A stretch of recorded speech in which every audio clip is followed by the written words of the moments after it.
that they needed at that time. So therefore, doesn't that remind you of a place called the Zania that they used to call South Africa?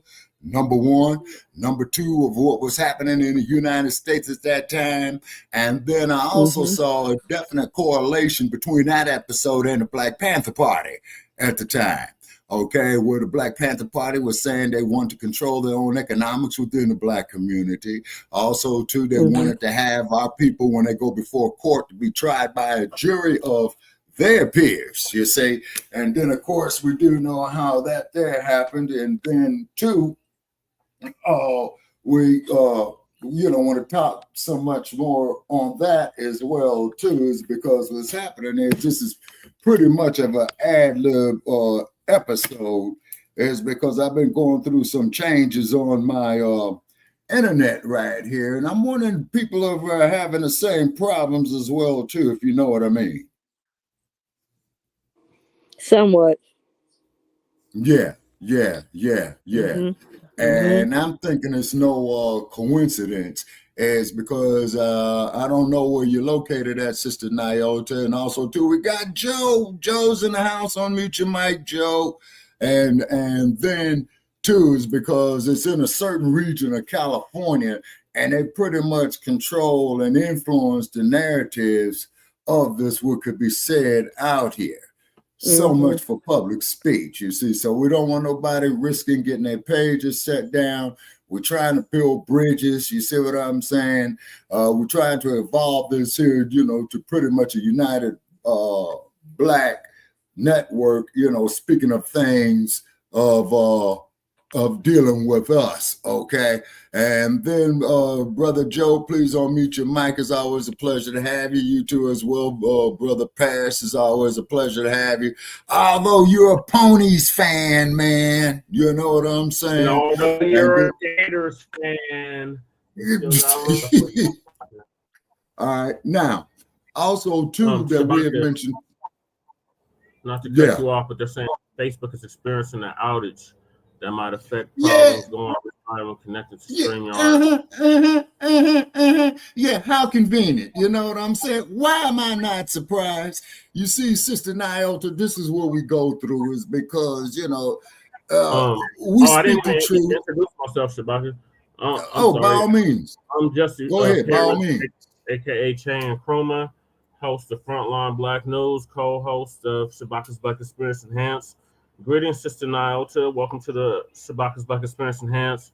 Greetings, Black Lightning. Black power to you. Greetings, Black Joe. Black power to you, cuz. And greetings, Jermaine from Sweetport.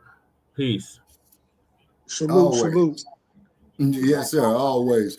And then Lady also Chase in the background as well. Okay. Greetings to you, Lady Che. And then also too. Yeah. Hey, Joe. And then also, too, brother is saying right here that in Louisiana, which is a human rights violation, that this is unacceptable. Our people matter, you see. And on top of that, there, Sister Nyota, we're going to, let you talk a little bit, introduce yourself, ma'am, and welcome to our platform. And what do you think about all this?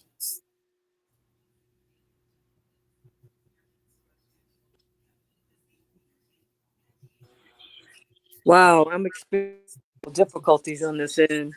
I'm in St. Louis. Okay.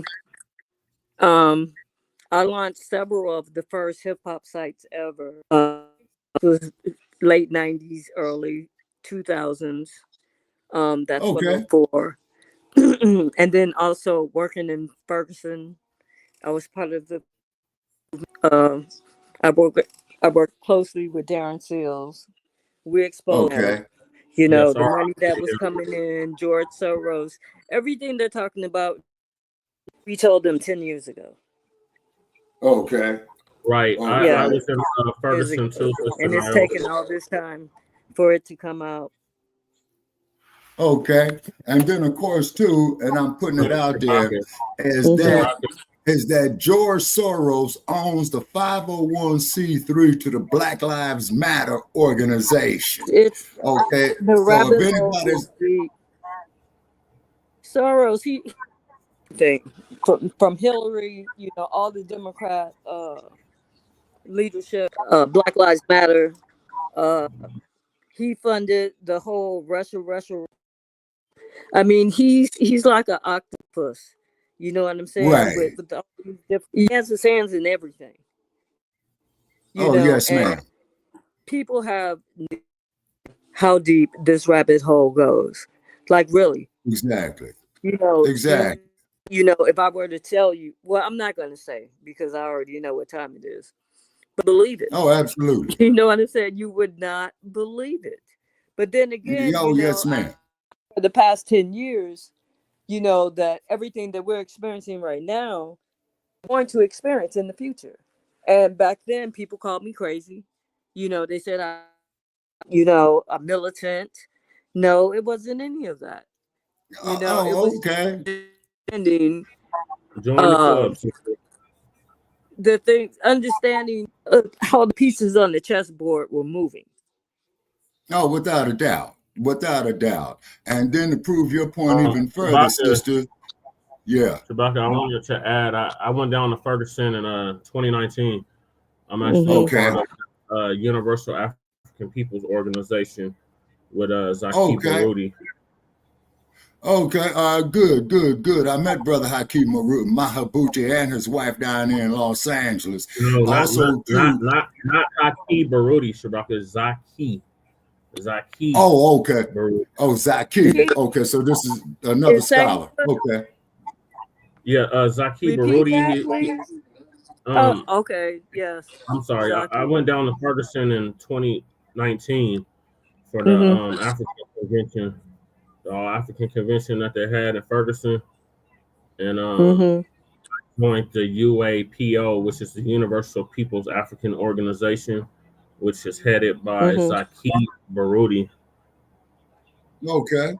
And the qualifications, Shabaka's Black Experience and Hands-On Blog Talk Radio, as you know, Brother Paris and Dynamite.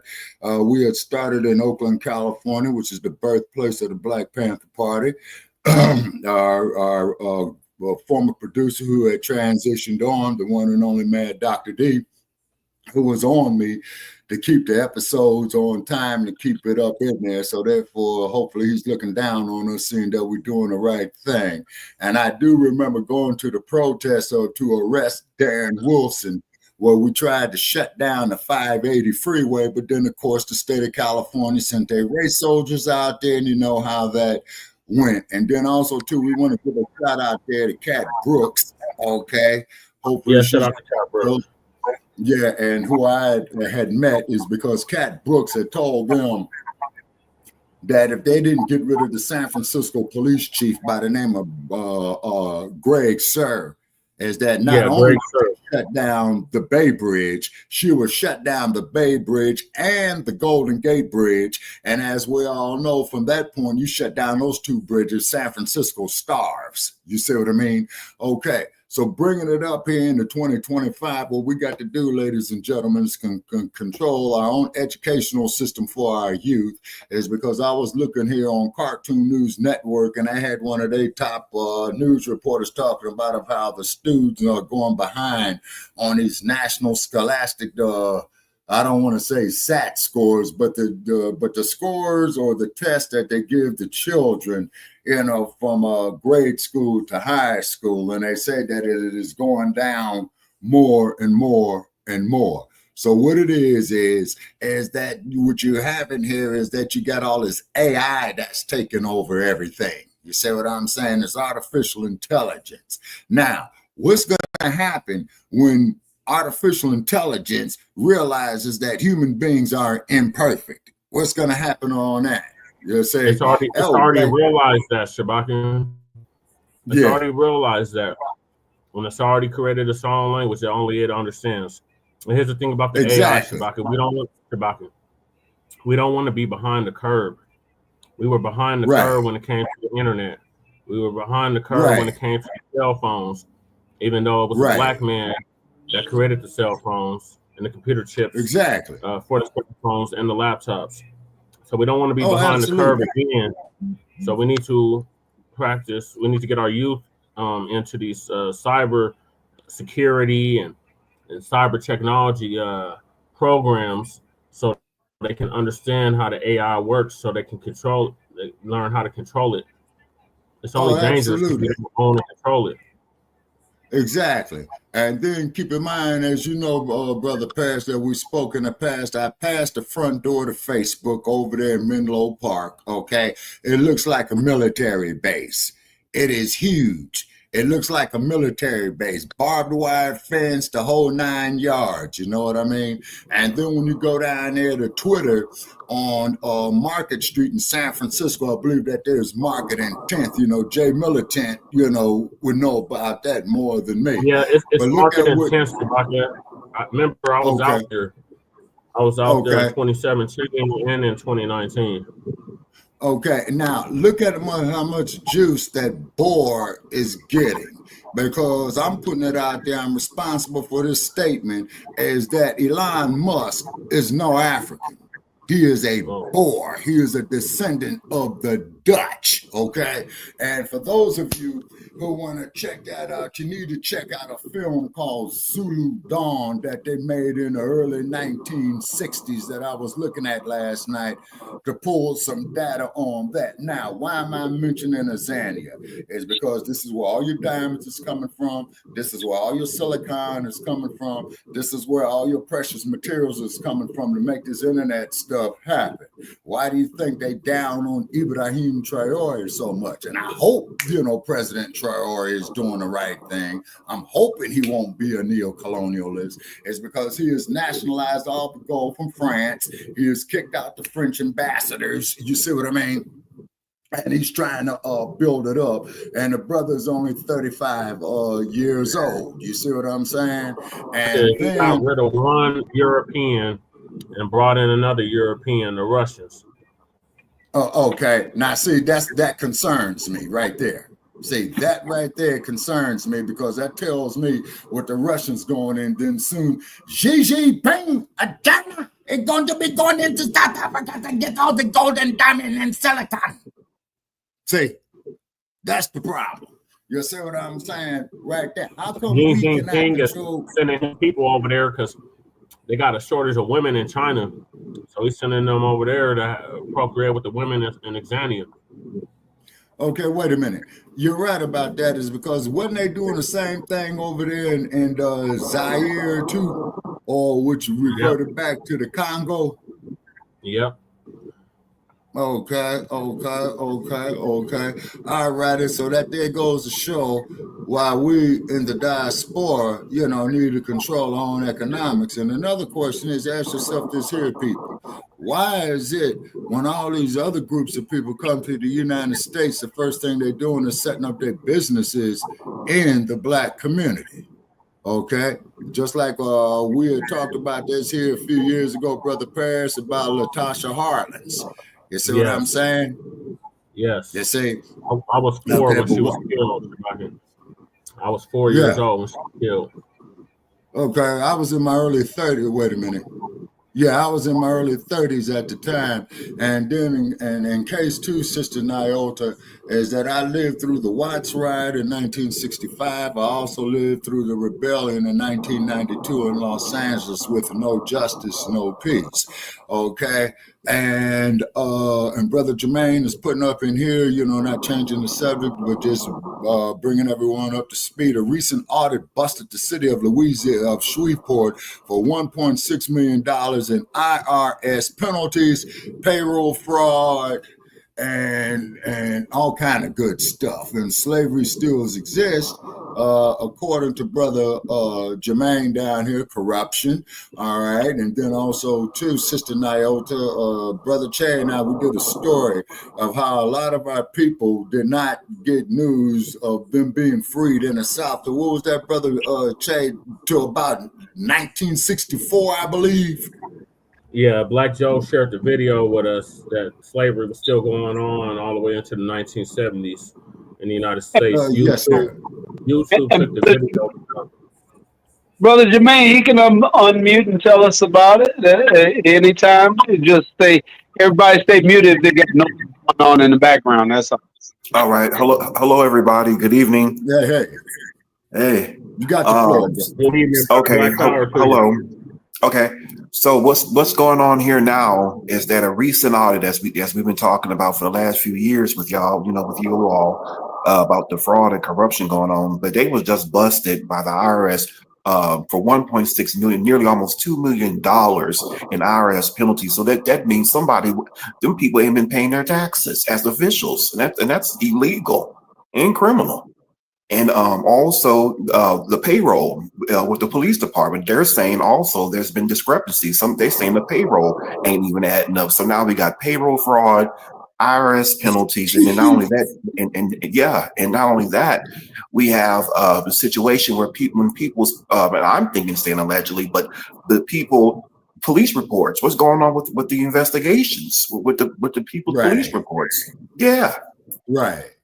It's terrible. Like Brother Malcolm has said over 60 years ago, is that the Black community has the highest rate of crime, and it has the highest amount of police, but it still has the highest rate of crime. So surely the cops must be in cahoots with the criminals. Yeah. And our good brother, he's in the incarceration capital of the nation, if not the world. Louisiana incarcerates more people than any other state or country for that matter. California. No. Okay, well, I won't be going through your great state of Louisiana anymore, because people have challenged me, Sister Nyota, and Black Joe's in there with me. Feel free to comment. Well, Shabaka, when are you going to take your black behind into the South, man? You talk all that militant stuff out the West Coast when you're going down South. Okay, I went down South. I went to Florida. I went through Alabama. Okay. I was trying to go through New Orleans. Okay. But they had blocked it off because I think that they were still rebuilding after Katrina and what have you. Man, I was so glad to get up out of there. When that speed limit sign said 65 miles an hour, I gave them 64. I traveled through the great state of Alabama. Where my ancestors slaved through. Yep. I went through Louisiana, and then I went 110 miles through the great state of Texas, down there with Governor Rolaids. Yeah, New Orleans was still towed up when I was there in 2012. 20 years later, it's still messed up. Exactly, Jermaine. It was 20 years ago that Hurricane Katrina hit. Yeah, and they still rebuilding. Okay, but from what I understand about New Orleans, okay, and enlighten us on this here, Brother Jermaine. Okay, isn't New Orleans below sea level?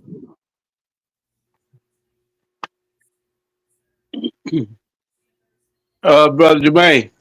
Oh, Jermaine, we can't hear you. Go ahead. Oh, yes, it's below sea level. Okay, all right. So that's the problem right there, is because what it is that with the water being higher than the land mass, and then of course, when the hurricanes come through, taking the same, when Hurricane Katrina, when Hurricane,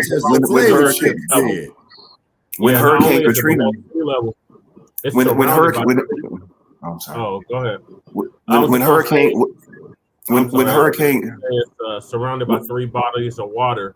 It's surrounded by Lake Pontchartrain to the north, the Mississippi River to the east, and the Gulf to the when Hurricane Katrina hit, the people thought it was going to be another small storm, but little did they realize, they still to this day don't know how those levees broke. Why the levees broke is because we still don't know. Oh, a lot of people were saying that the United States, that the National Guard was blowing them up. Are they released? I think they might have opened them to release more, to get the pressure down. But I think that caused a major disaster. Because I remember following it. Because I used to study the weather real tough. I still kind of do. And it had, when it hit Florida, they was like, oh, it's just a little tropical storm. It ain't gonna amount to nothing. And then once it hit the Gulf, it just turned into a freaking monster. Yeah. Wow. Okay. All right. I see Sister Nyota has left our chat. Okay. And we thank her for coming on. Okay. She's back, Shabaka. I think StreamYard's kicking people out again. She's trying to get back in, but I think StreamYard kicked her out. Okay, there she is. Oh, man. I'm here. Oh, okay. Thank you, sister. Yeah, don't leave, sister. Don't leave, sister Nyota I'm, Uhura, I'm because just one thing. sitting here absorbing everything. I'm listening. Okay, okay. And then keep in mind, though, too, another thing about the character that Nichelle Nichols played on Star Trek, Nyota Uhura, there were episodes in the on the Star Trek series where she was speaking Swahili and what have you. Now, Brother Che, now this here was at the time, man, where, you know, the black actors were pretty much getting some exposure on nationwide TV. And I think the first one to come on television at that time was Bill Cosby in a TV series called I Spy. Okay. If memory Yeah, but I serves me think you're correct. correct about your I Yeah. Spy. Yep. Yeah. Okay. And then the other thing Yeah, was it is an open carry state. picking it up as well, too. And then, of course, then there was Diane Carroll. Oh, man, it's getting hot in this room. Then there was There was Diane Diane Carroll, which Carroll, did a TV series and there called was Beauty. Eartha Kitt. Shabaka, don't forget about Eartha Kitt. Oh, yeah. Eartha Kitt. Yeah, she was the original Catwoman on the Batman series, where she always used to make her classic line about everything being perfect. And then keep in mind is that she was invited to a luncheon with Lady Bird Johnson when LBJ was the president, and she had made the statement, how does Lady Bird Johnson feel about all the black young men getting killed on the front line in Vietnam? And they kicked her out the White House, and then she was under a lot of scrutiny. And then, of course, at that time, we all know where the heavyweight champion refused induction, you know what I'm saying, citing religious beliefs. And as you know, Brother Che, you've been with me on Blog Talk of all the nonsense that I went through, man. And I was called everything but a child of God. And we took great pleasure pushing the eject button on. You have her book, Shabaka. Don't forget the sister. You have her book. Which book is that, brother? Cicely Tyson's book. Oh, yeah. Just As I Am. Yes, I do have that book by Cicely Tyson, Sister Nyota. And as you know, she made a big name for herself playing Rebecca in the motion picture called Sounder in 1972. And she was on a movie set, you know, getting into character, meaning studying, you know, her role that she was about to play. And this white producer had stated in her presence, repeat, in her presence, ma'am, well, we're going to start these blacks exploitation things because one thing these NGRs pay for will go for is sex, violence, and drugs, and we're going to give them a belly full. So that's where you got the Mac, Superfly, Cleopatra Jones. You know what I'm saying? What was some of that other junk? Willie Dynamite. Oh, man. Shaft and Shaft's big score. But however, when Richard Roundtree did the third Shaft, that was called Shaft in Africa. I kind of liked it. That is because they went on location, you know, to East Africa, I believe. And then, of course, you know, it was human trafficking. And then, of course, you know, the plot where Shaft had went there and busted the individuals who was doing it. Then also, too, there was a young actress at that time who was born and raised in San Francisco, and she passed away at the age of 65, and her name was Vonetta McGee. Okay, all right, and Miss McGee passed away, and a few years ago, I believe 2013 or 2014, and then also too, another public figure that I met in Southern California, she herself passed away, and that there was Denise Smith. You all commonly knew her as Vanity, okay? And by the way, gentlemen, I saw her up close. The beauty was natural. There was no augmentations with her at all. You see what I'm saying? So the beauty was natural on her. But why is it when it comes to this institution called Hollywood, they always want to depict us in a negative light? They always want to show us in, how should we say, to be politically correct, alternative lifestyles, ladies and gentlemen, if you know what I mean. But they don't never ever want to show a strong black male figure being the daddy, the older big brother, the uncle to his nieces and nephews. You see what I'm saying? Doing something positive. Now, Tyler Perry made a book. I'm sorry, he made a movie called Alex Cross that I'm yet to see. Oh, I hope that thought. We got the Sheik in here. We got Sheik Akbar, Black Power to his ambassador Sheik Akbar. Power to the people. Power to the people. Yeah, greetings, Imam. How's everyone? Happy Okay, we Good. we're still above dirty. We're still above dirty, Mom. How's everything going with you? Because I've been seeing on the net, man, you've been doing a lot of positive stuff. Keep it up, keep it up, keep it up. We just went throughout the Mid-Atlantic region excuse me, I messed that up quite frequently. But in New York, from New York to Atlanta, we've done that region. A few places in between in Delaware, Philadelphia, and Washington, D.C., Richmond, Charlotte, and on down to South Carolina and to Atlanta. In Atlanta, block to D.C., we're actually against these National Guards or against the tyrannical leadership, especially where Donald Duck Crack is concerned. This is a man they call a president who has received every benefit, every loophole in the law has been extended to him. Right. Now, me and you, Shabaka, we go to make our move. Now, this is no good bastard. He's right in person, tampering with our museums and all in our Job Corps places. So we should not let him off the hook. If you want to let him off the hook for some of the stuff you think, we will not let him off the hook for playing the race card and being in the way of us getting the full benefit of the system. There are multitudes of things in the system that he is in the way. Oh, yes, sir. Absolutely. All them geezers are gone, probably including me.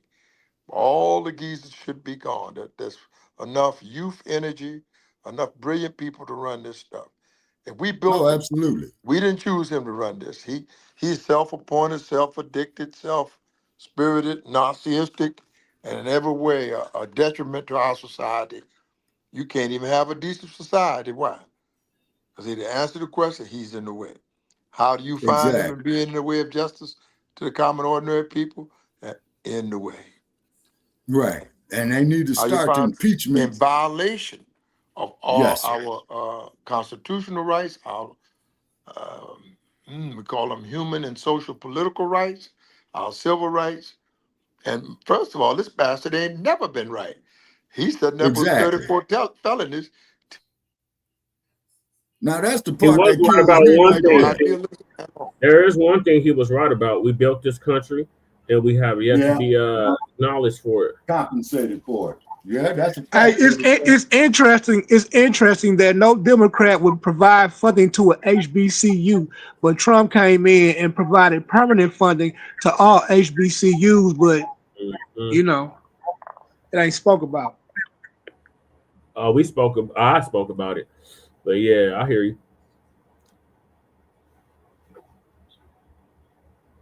And I spoke about it as well. Is the narcissist coming to Chicago?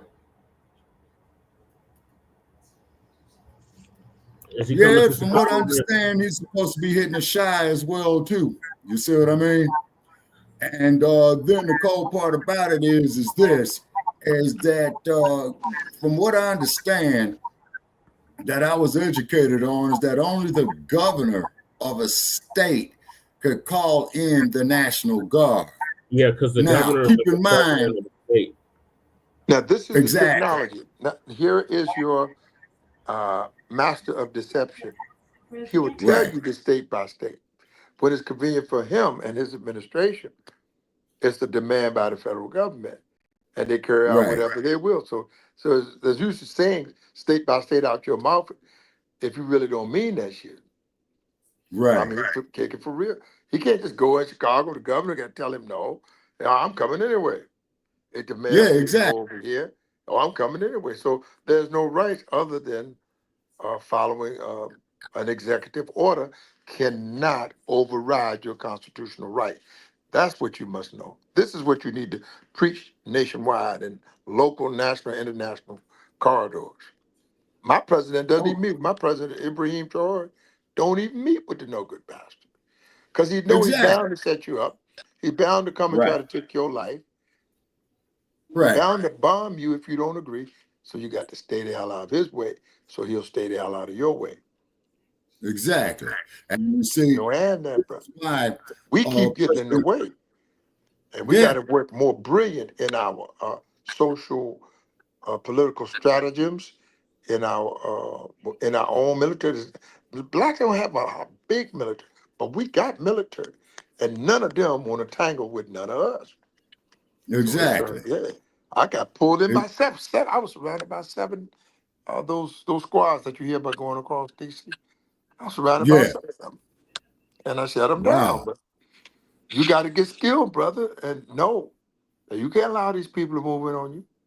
I said, well, damn, what was there a felon? These are the things you need to know. Was there a felony committed, and does the dispatcher have someone meeting your description on a dispatch?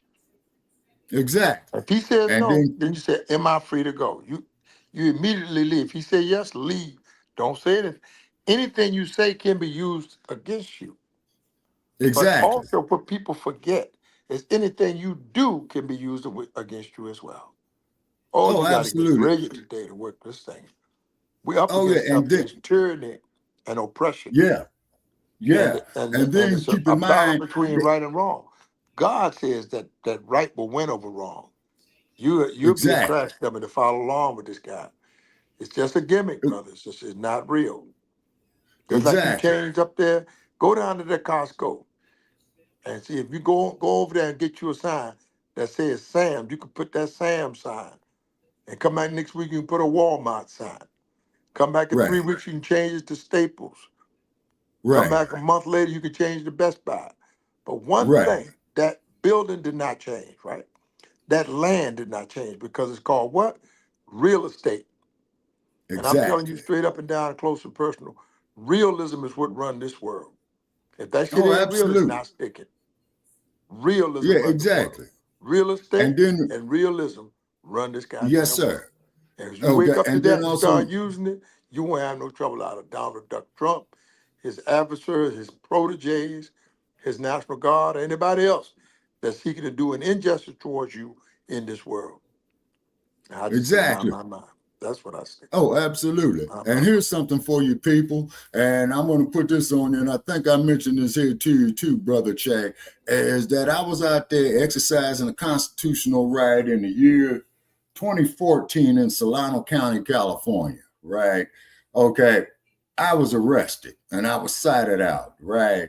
Do you know that all the way here in the great city of Sin City, Las Vegas, Nevada, that they had billed me, man, $200 for court costs, man.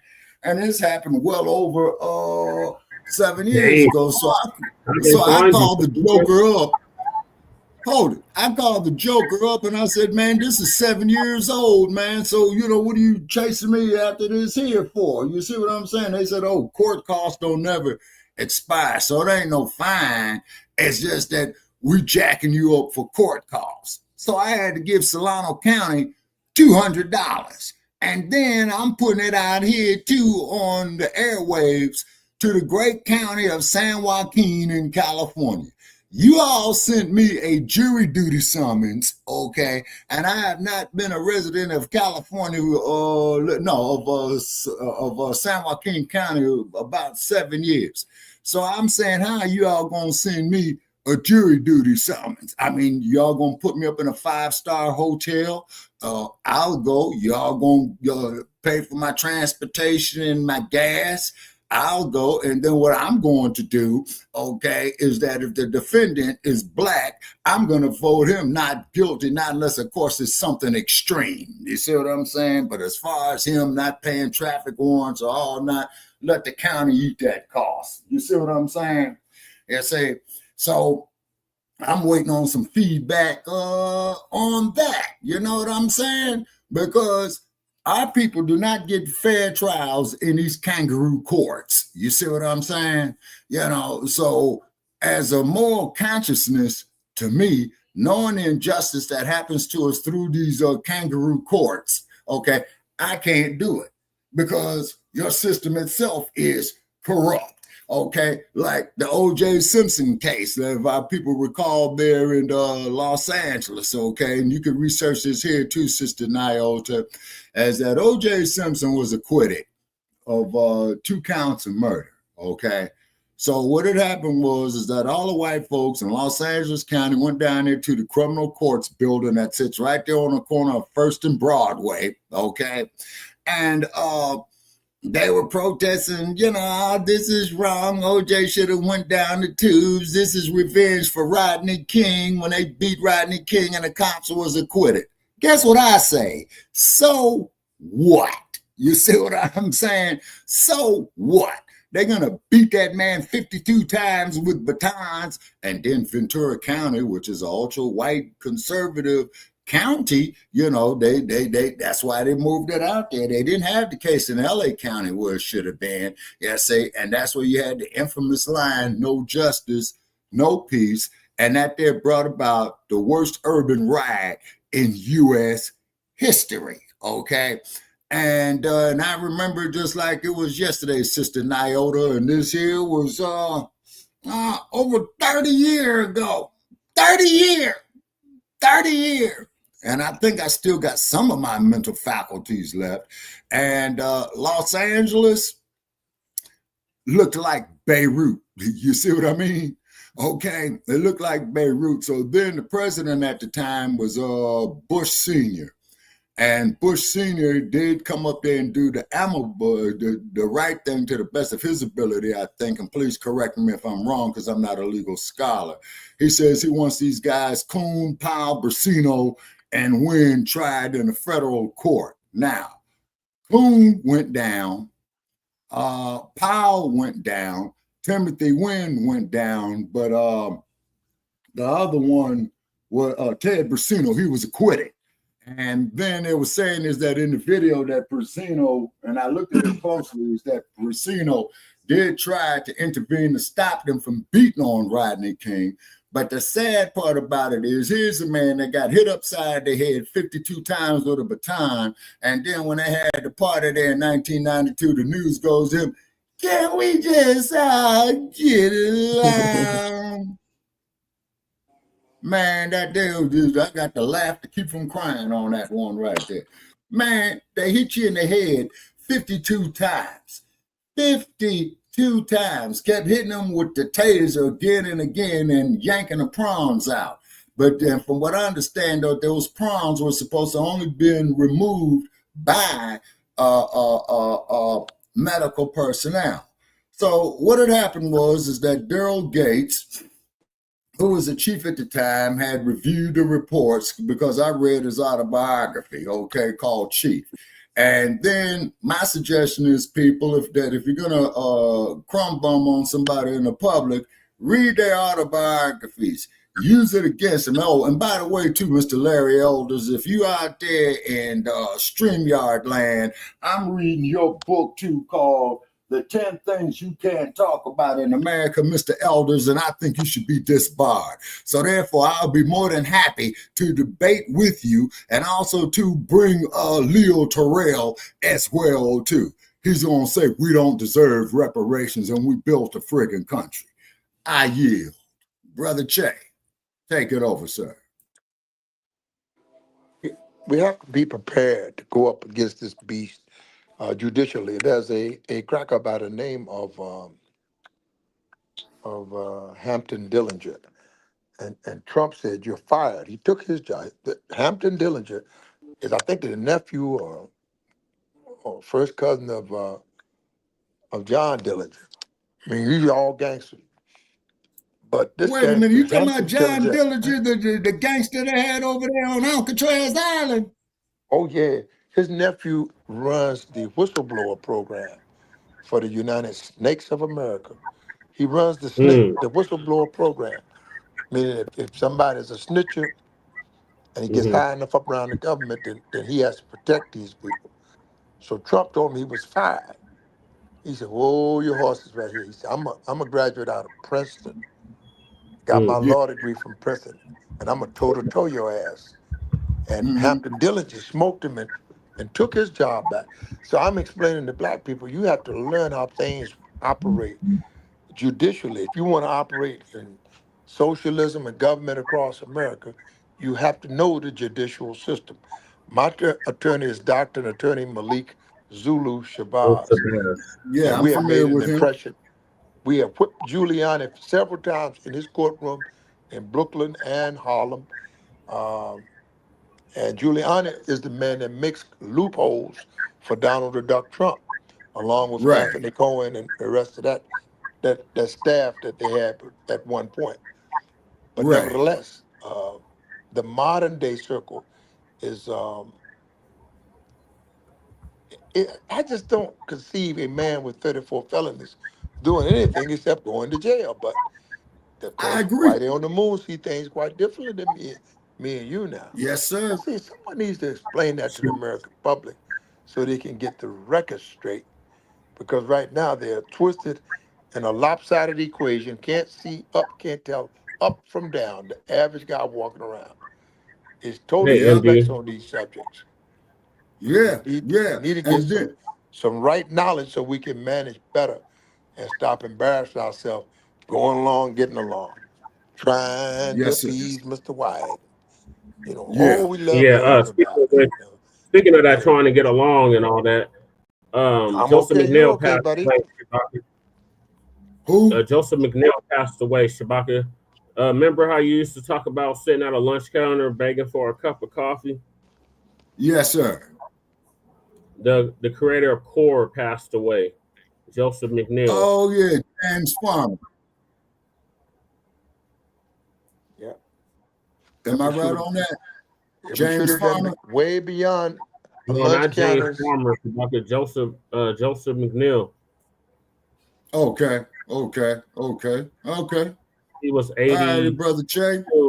He was either 82 or 83.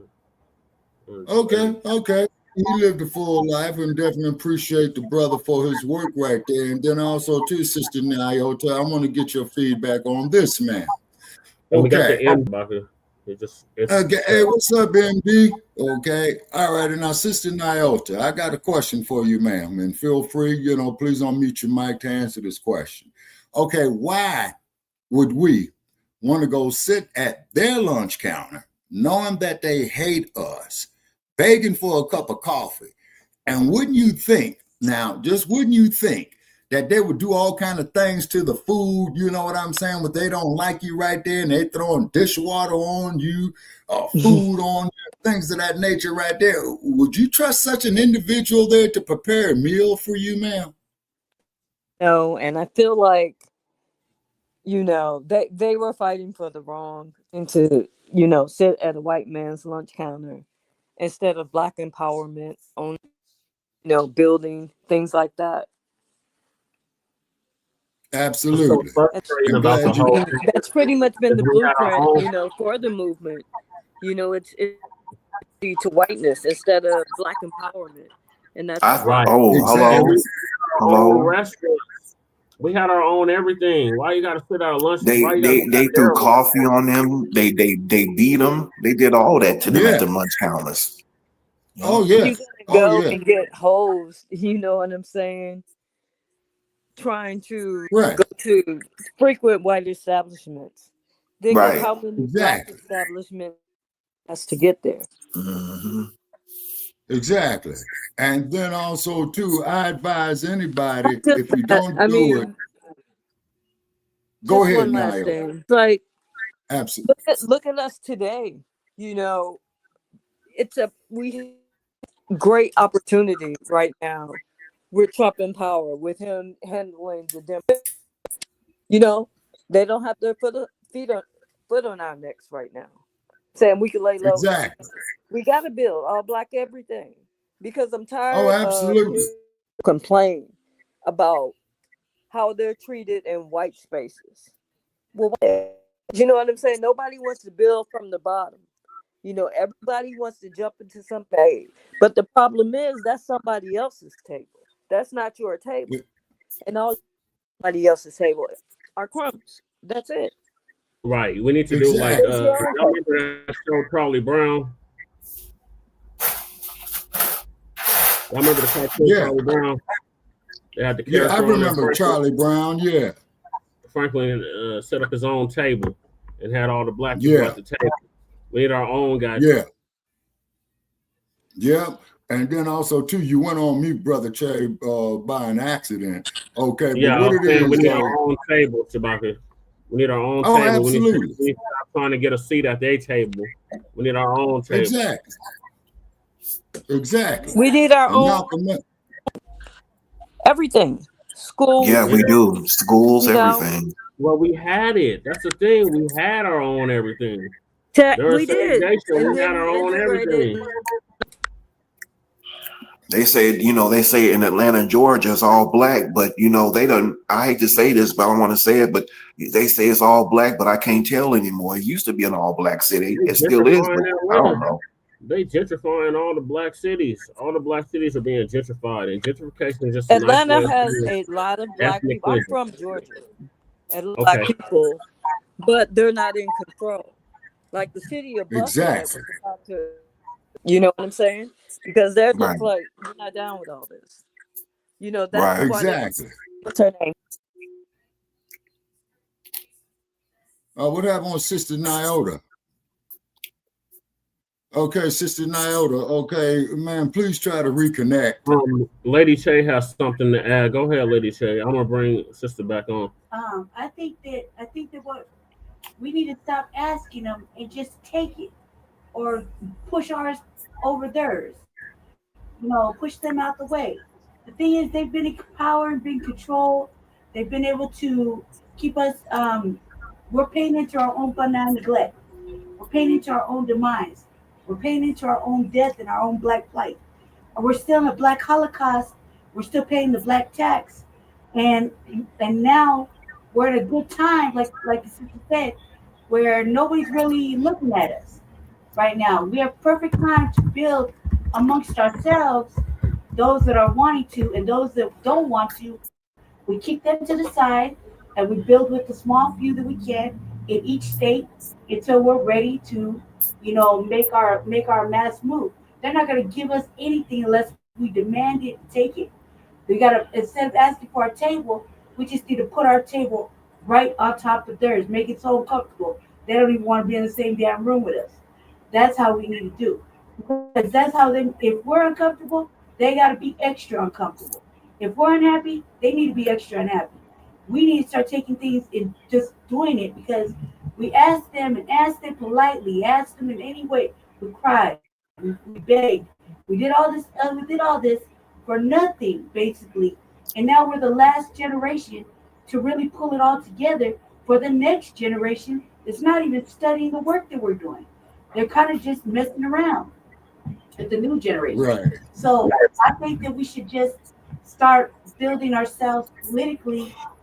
We don't need a lot of people. We just need some educated, smart individuals that are already doing it. Like, for example, like we're in our state, me and Jesse. In another state, you see what I'm saying? Just little by little. We don't need a whole bunch of people.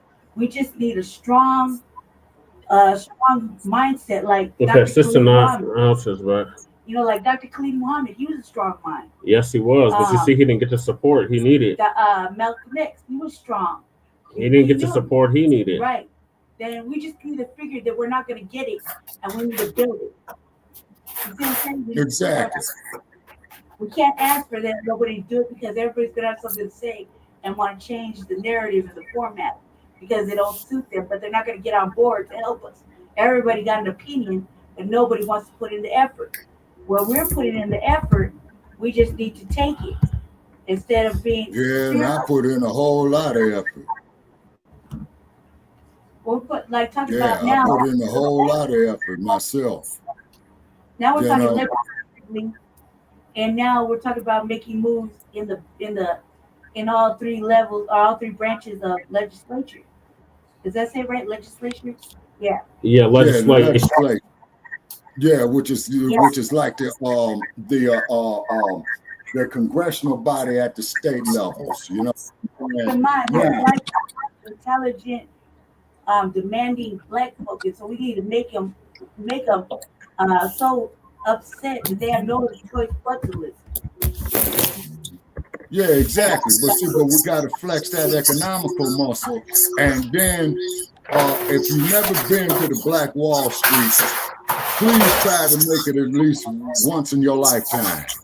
Somebody got background noise. Is that you, Shabaka? No, I'm here in the room sealed up, so I can't hear the idiot box. Okay, but what it is that we got to control our own economics from beginning to the end. We got to control our own agriculture, okay?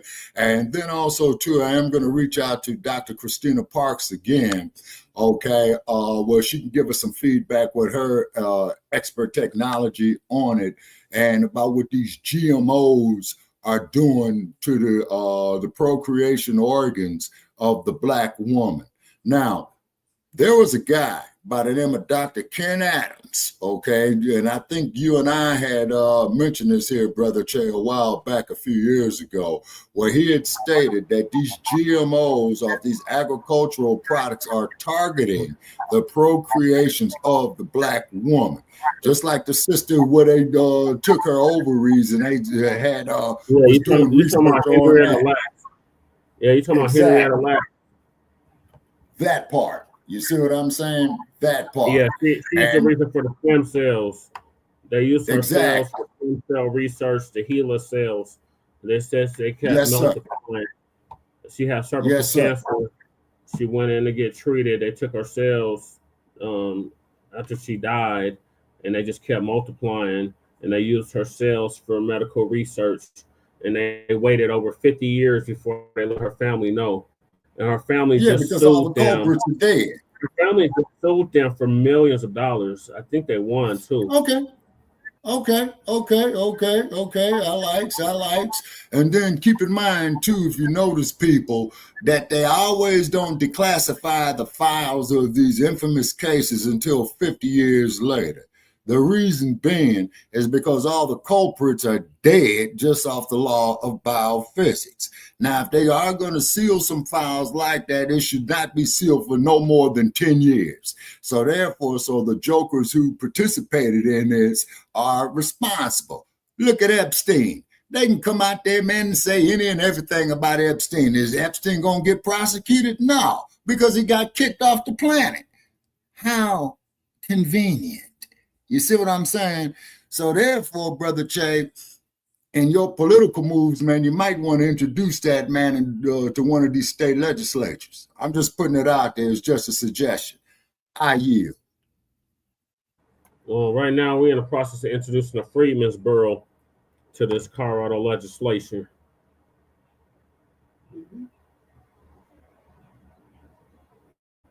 But yeah, following that, Lady Chase working on a hate crime bill right now. Okay. All righty.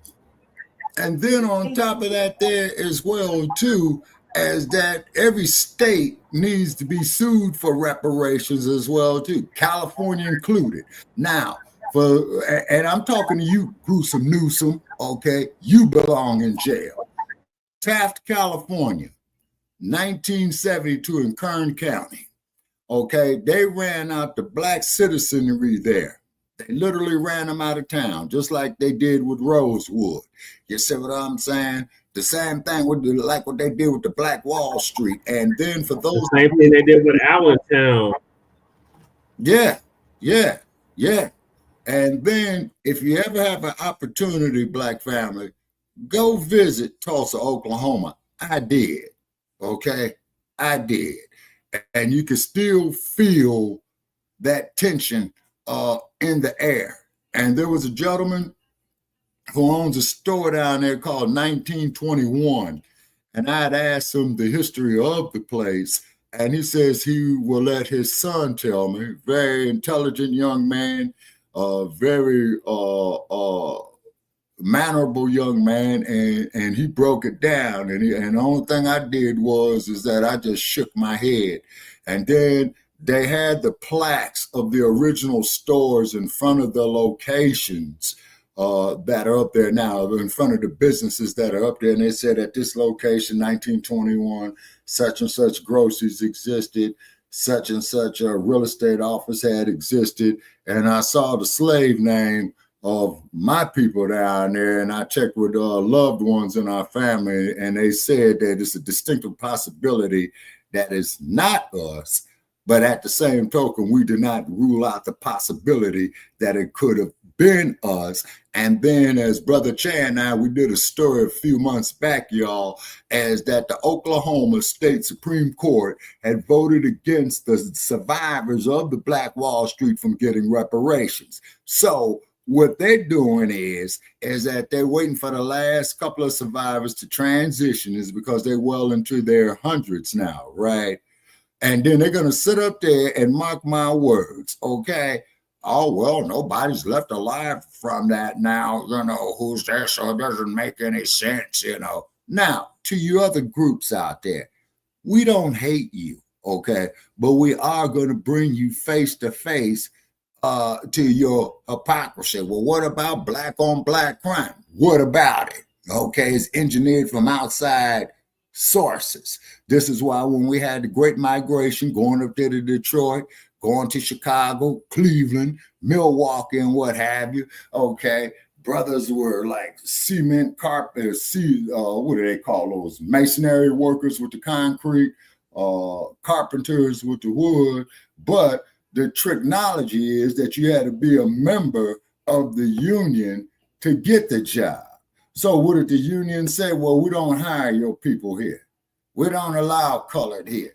We don't allow black folk here. And we're supposed to sit up there, scratch our ass when it don't itch, grin when nothing is funny, and say, say, but you still got to make a living for yourself. So what was the only thing left for us to do, ladies and gentlemen? Our men folk had to go off into the rackets. So then what happened with our men folks going off into the rackets? Now they're going in and out of jail. Then here comes along the welfare system of the 1960s, where you got to kick the black male out of the home. You see what I'm saying? Like if you saw the motion picture called Claudine or in the mid-70s, it dealt just with that. The woman cannot have the children's father in the house, you see. So what happens to a brother's mental state when he gets demoralized like this? He turns to drugs. He turns to the rackets. He turns to alcohol. You see what I mean? Okay. So then he starts going through all these procedures that are designed to lock him up to get that free wealth in the prison system. You go by Folsom Prison up there in California, y'all, they got a great big sign up there that says Prison Industrial Complex, right? Okay. And who's the main buyers of these products? Nakia Furniture, Walmart. So, and Brother Che will tell you, and as you know, Sheikah Mom, and as you know, Black Ophenel, we've had individuals come on there when we was on Blog Talk, calling me everything but a child of God, and we'll just push the eject button on them. You know what I'm saying? We'll just push the eject button on them. Okay, it's because with me being 60 plus, I can't do it no more. You know what I'm saying? It's taking its toll on me. You know what I'm saying? And I yield. Take over for a minute, Brother Chet. All right, so we having an open mic discussion. So whatever y'all want to talk about, have at it. We were talking about the dump initially, but if y'all have something else y'all want to discuss, go ahead.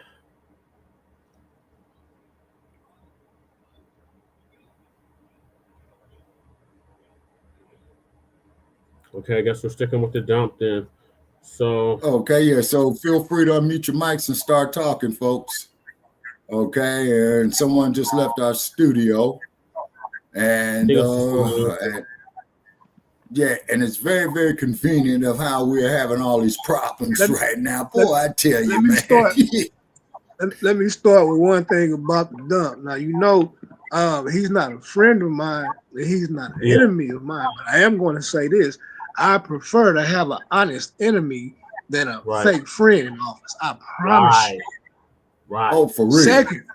Second, our kids left behind in STEM and all that other stuff because back when the GWAT first started off, when 9/11 happened, we ended up with Common Core math and No Child Left Behind. It did not matter what your child's grades were or what knowledge they accumulated. They weren't held back. They were pushed out, which led to the DEI thing under the Biden administration because they weren't smart enough to hold their jobs. That's an issue. You mean to tell me you want a nurse? And this is what I don't get by my people, though. I got to hold them accountable, man. You mean to tell me because she your color, forget where she from, because she your color, you want her as a nurse, but she has no skills in what's wrong with you. Okay, all right. Y'all keep playing with that. Y'all keep playing and running with y'all emotions and feelings. It's going to come back and bite you in the tail. If you're running with your emotions and feelings, that is called willful ignorance. And being willfully ignorant is going to always come back to bite you in your next generation. Okay. All right. Makes sense. You know, one thing about Brother Joe right here, he drops knowledge. You know what I'm saying? And then I do ask if we have any disagreements, people, please let us disagree agreeably. You know what I'm saying? It's because everybody has something to contribute. Everybody has their experience that they've been through. You see what I'm saying? Jermaine and Sister Nyota. Okay. All right. Are they back with us? Let me check. No. Oh. Okay. All right. It was because Sister Nyota, she just related to me. She's going to try a different location. Okay. And hopefully Sister Nyota could get back with us. You know what I mean? Now, another thing, too, that we want to talk about, okay, is a gentleman by the name of Adam Clayton Powell. And Dynamite, you know, he was always... Yeah. Please play that clip. Okay, give me 1 second to find it. Okay. A young slave boy stood one day before the greatest ruler of his day. And God said to Moses, "What's in your hand?" And Moses said, "Lord, only I've got a stick, that's all." He said, "Well, let me use what's in your hand." And God used that slave boy with a stick in his hand to divide the Red Seas, march through a wilderness, bring water out of rocks, manna from heaven, and bring his people to Freedom Land. What's in your hand?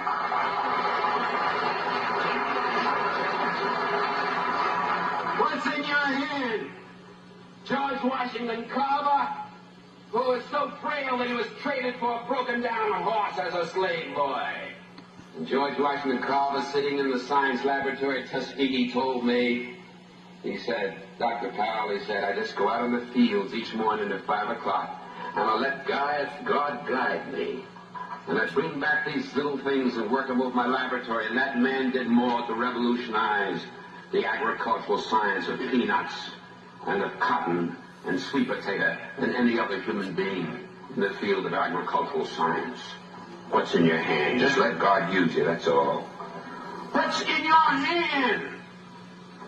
I've got a string in my hand, that's all, and I'm flying a kite. And way up in the heavens, lightning strikes it. And I, Benjamin Franklin, discovered for the first time the possibilities of electricity with a string in my hand. What's in your hand? Little hunchback sitting in a Roman jail? I haven't got anything in my hand but an old quill pen, but God says write what I tell you to write. Paul wrote, "I have run my race with patience. I've finished my course. I've kept the faith. Henceforth is laid up to me." What's in your hand, little boy? All I've got is a slingshot. And the enemies of my people are great and big and more numerous than we are. Well, little David, go down to the brook and pick out a few stones and come on back. And close your eyes if you want to and pull back that slingshot and let it go. And David killed the biggest enemy, the leader of the giants, against his people, and his people became free, just letting God guide a stone in his hand. And a few years passed, and David is a king. And God says, "What's in your hand?" He said, I've got a harp in my hand. He said, well, David, play on your harp. And he played, the Lord is my shepherd. I shall not want. Maketh me to lie down in green pastures. Leadeth me beside still waters. Yea, though I walk through the valley in the shadow of death, I'll fear no evil. What's in your hand? What's in your hand? Man hanging on a cross? I've got 2 nails in my hand. Father, I stretch my hands to thee. No other help I know. If thou withdraws thyself from me, whither shall I go? And that man, with 2 nails in his hands, split history in half, BC and AD. And what's in your hand tonight, people of Cambridge? You've got God in your hand, and he'll let you win, because he's on your side and one with God. Always in the majority, so walk with him, and talk with him, and work with him, and stick together, and fight together. And with God's hand in your hand, the victory will be accomplished here sooner than you dreamed, sooner than you hoped, sooner than you prayed for, sooner than you imagined. Good night, and God bless you. The infamous Adam Clayton Powell, ladies and gentlemen, okay? And then, of course, as we do know, is that they kicked him out the U.S. Congress when he had mentioned the concept of Black Power. You see what I'm saying? So what does that tell you? You know what I mean? Is that we can go out here, we can participate in these elections at the federal level, okay? But look how they do us, okay? And then, of course, to Congresswoman Maxine Waters. Okay, ma'am, with all due respect to you, because I used to be one of your constituents at one time. You ran your race, sister. You did as best as you can. And I think, ma'am, you need to go on and enjoy the rest of your days. Nothing personal against you, okay? You fought a gallant fight considering what you was up against, okay?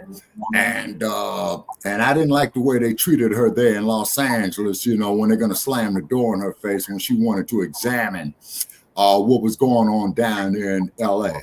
Now, for those of you... to examine what was going on in an ICE facility. When the last time she tried to examine what was going on in Folsom? When the last time she tried to examine what was going down in Pelican Bay? When the last time she tried to examine what was going down in Soledad? Cape on. I remember her and John Lewis was caping for the illegals in during Trump's first term. Talking about don't put the kids in cages. They had no problem putting our kids in cages. Well, that's true, too. And I believe Sister Bianca a while back, a few years ago, where she had made the statement that that number that you have on your lunch card is the same number they use to book into number becomes your DLC number. Yeah, Department of Corrections. Okay, all righty. Okay. All righty. So therefore, too, ladies and gentlemen, over the years, you know, we appreciate those that contributed to our platforms. We also loved our haters in there. And also, too, Sarge, you lousy scoundrel, you. If you out there, man, I'm just putting it out there on the airwaves, man. You gave me a bogus email address. You know what I'm saying? And then you talking about that you was the state police in the state of Illinois, one of the most corrupt jurisdictions going, and you ain't took no bribe money, you lousy scoundrel. Yeah, so I'm calling you outside, wherever you may be. Okay? We on StreamYard by the same name, you know what I'm saying? And when we was with Blog Talk, you bring in Joe Gibson, your homie and all that, and we would rain all upside your dome intellectually. You see what I mean? But one thing though, Sarge, you cannot tell me while you was a law enforcement in the great state of Illinois that you did not take any bribe money.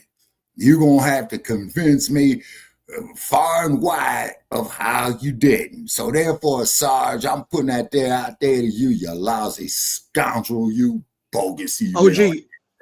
Yes, OG, this Joe. Hey, once again, I have to say it. I stand on it. Sarge will always be a useful idiot.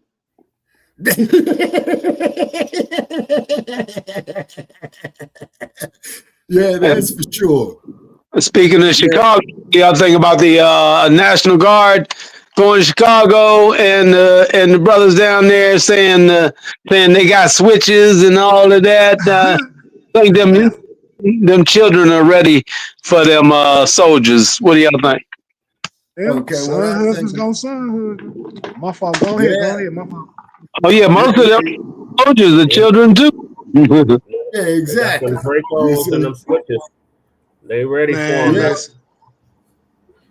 And Chicago ain't ready for them.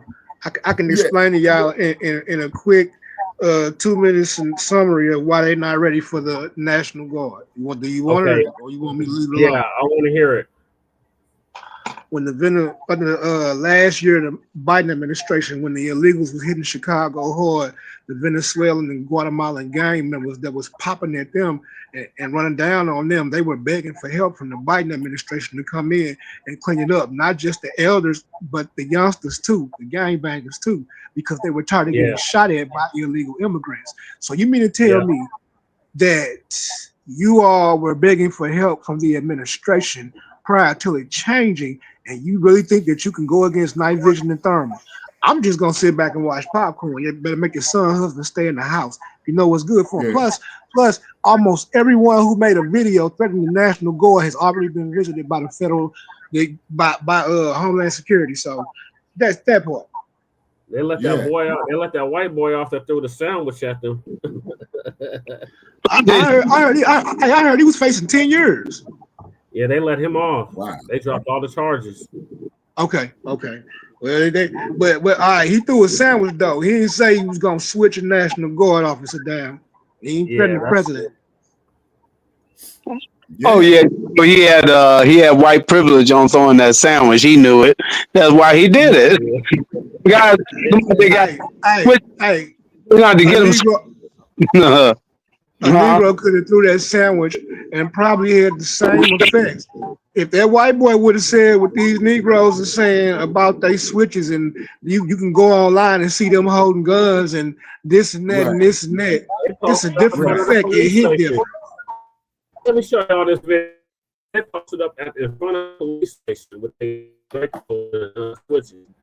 Let me see. I had it on Instagram. Pull the stuff out. Hold on, give me 1 second. I'm talking about they pulled up in front of police headquarters. Not only that, the very ones talking about it be the ones getting their stuff confiscated. You was breaking up, Jesse. You was breaking up. I couldn't make out none of that. I said you was. They pulled up in the Chicago police station with their rifles and switches. There's a whole video on Instagram. The player. Okay, Brother Che, you're fading in and out. It's probably my connection. I said I was going to play this video of the YNs in Chicago pulling up to the police station with their switches and Dracos. Wow. All right. Yeah. Let's see the video.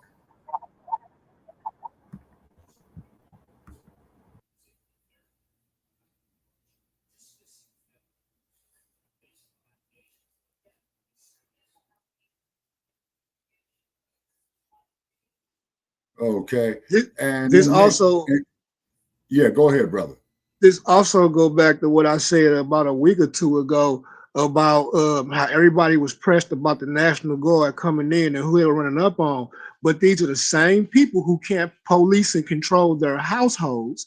Like, if they could, their children would at least be smart enough not to make these videos, at the minimum. Yeah. Because anytime you make a video out there, you do know it can be used against you in one of these kangaroo courts of law, right? Man, and threatening federal officers. So the scenario is this is how I really see it playing out. You're gonna have probably one person, two people try that. They're gonna get the flow mob with them. And then you're going to have people wanting to march and protest against. See, nobody want these people reprimanded. They just want these people to be demons in the neighborhood. But my philosophy that I keep on teaching my tribe is, I'm glad I'm in the stand your ground state. Keep that over there, man. You come over here with it. Yeah, Zimbabwe drill. Oh, yeah. Well, and I'm researching my gun rights here in Nevada too, Joe. You know what I'm saying? Okay. And I had a legal situation where they stripped me of my gun rights in California, and I'm not going to comment on that. You need to check this out. Write you just in case. You need to go ahead and get you a professional sounding letter wrote up to the DA and explain to him the current climate of America, the threats that you face, along with your age. Straight sob story. The killing part is most lawyers can easily charge $500 to do this, whether you win or lose, and they can write a dang on good sounding letter up for you, but they just don't let you know this thing. But petition write a letter petitioning the DA and probably the judge that'll be over your case. Just write your letter up and have it on standby and a couple copies of it. That's pretty much it. That's as far as you go with it. It's going to be up to them on how they take the bait. Well, I'm not going to say bait. How they feel about your letter. You understand what I'm saying? But your wordplay within that letter is going to be everything. Got you. Okay, so in other words, brother, it's chess, not checkers. Indeed, right. You're an older gentleman. You're non-violent, and you deserve the right to defend yourself. Just as simple as that. Absolutely. There's a lot of ambulance chasing lawyers out here that just missed the mark.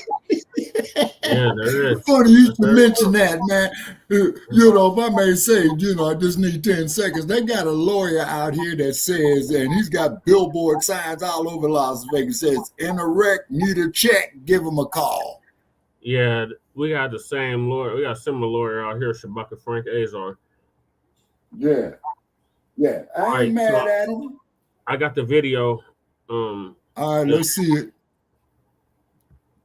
Right in front of the station. You know exactly what I said, bro. No capping. So it's like, this shit crazy. These little niggas crazy, boy. You know that. I'm gonna say fuck the Dutch. You know that. Give me in that shit.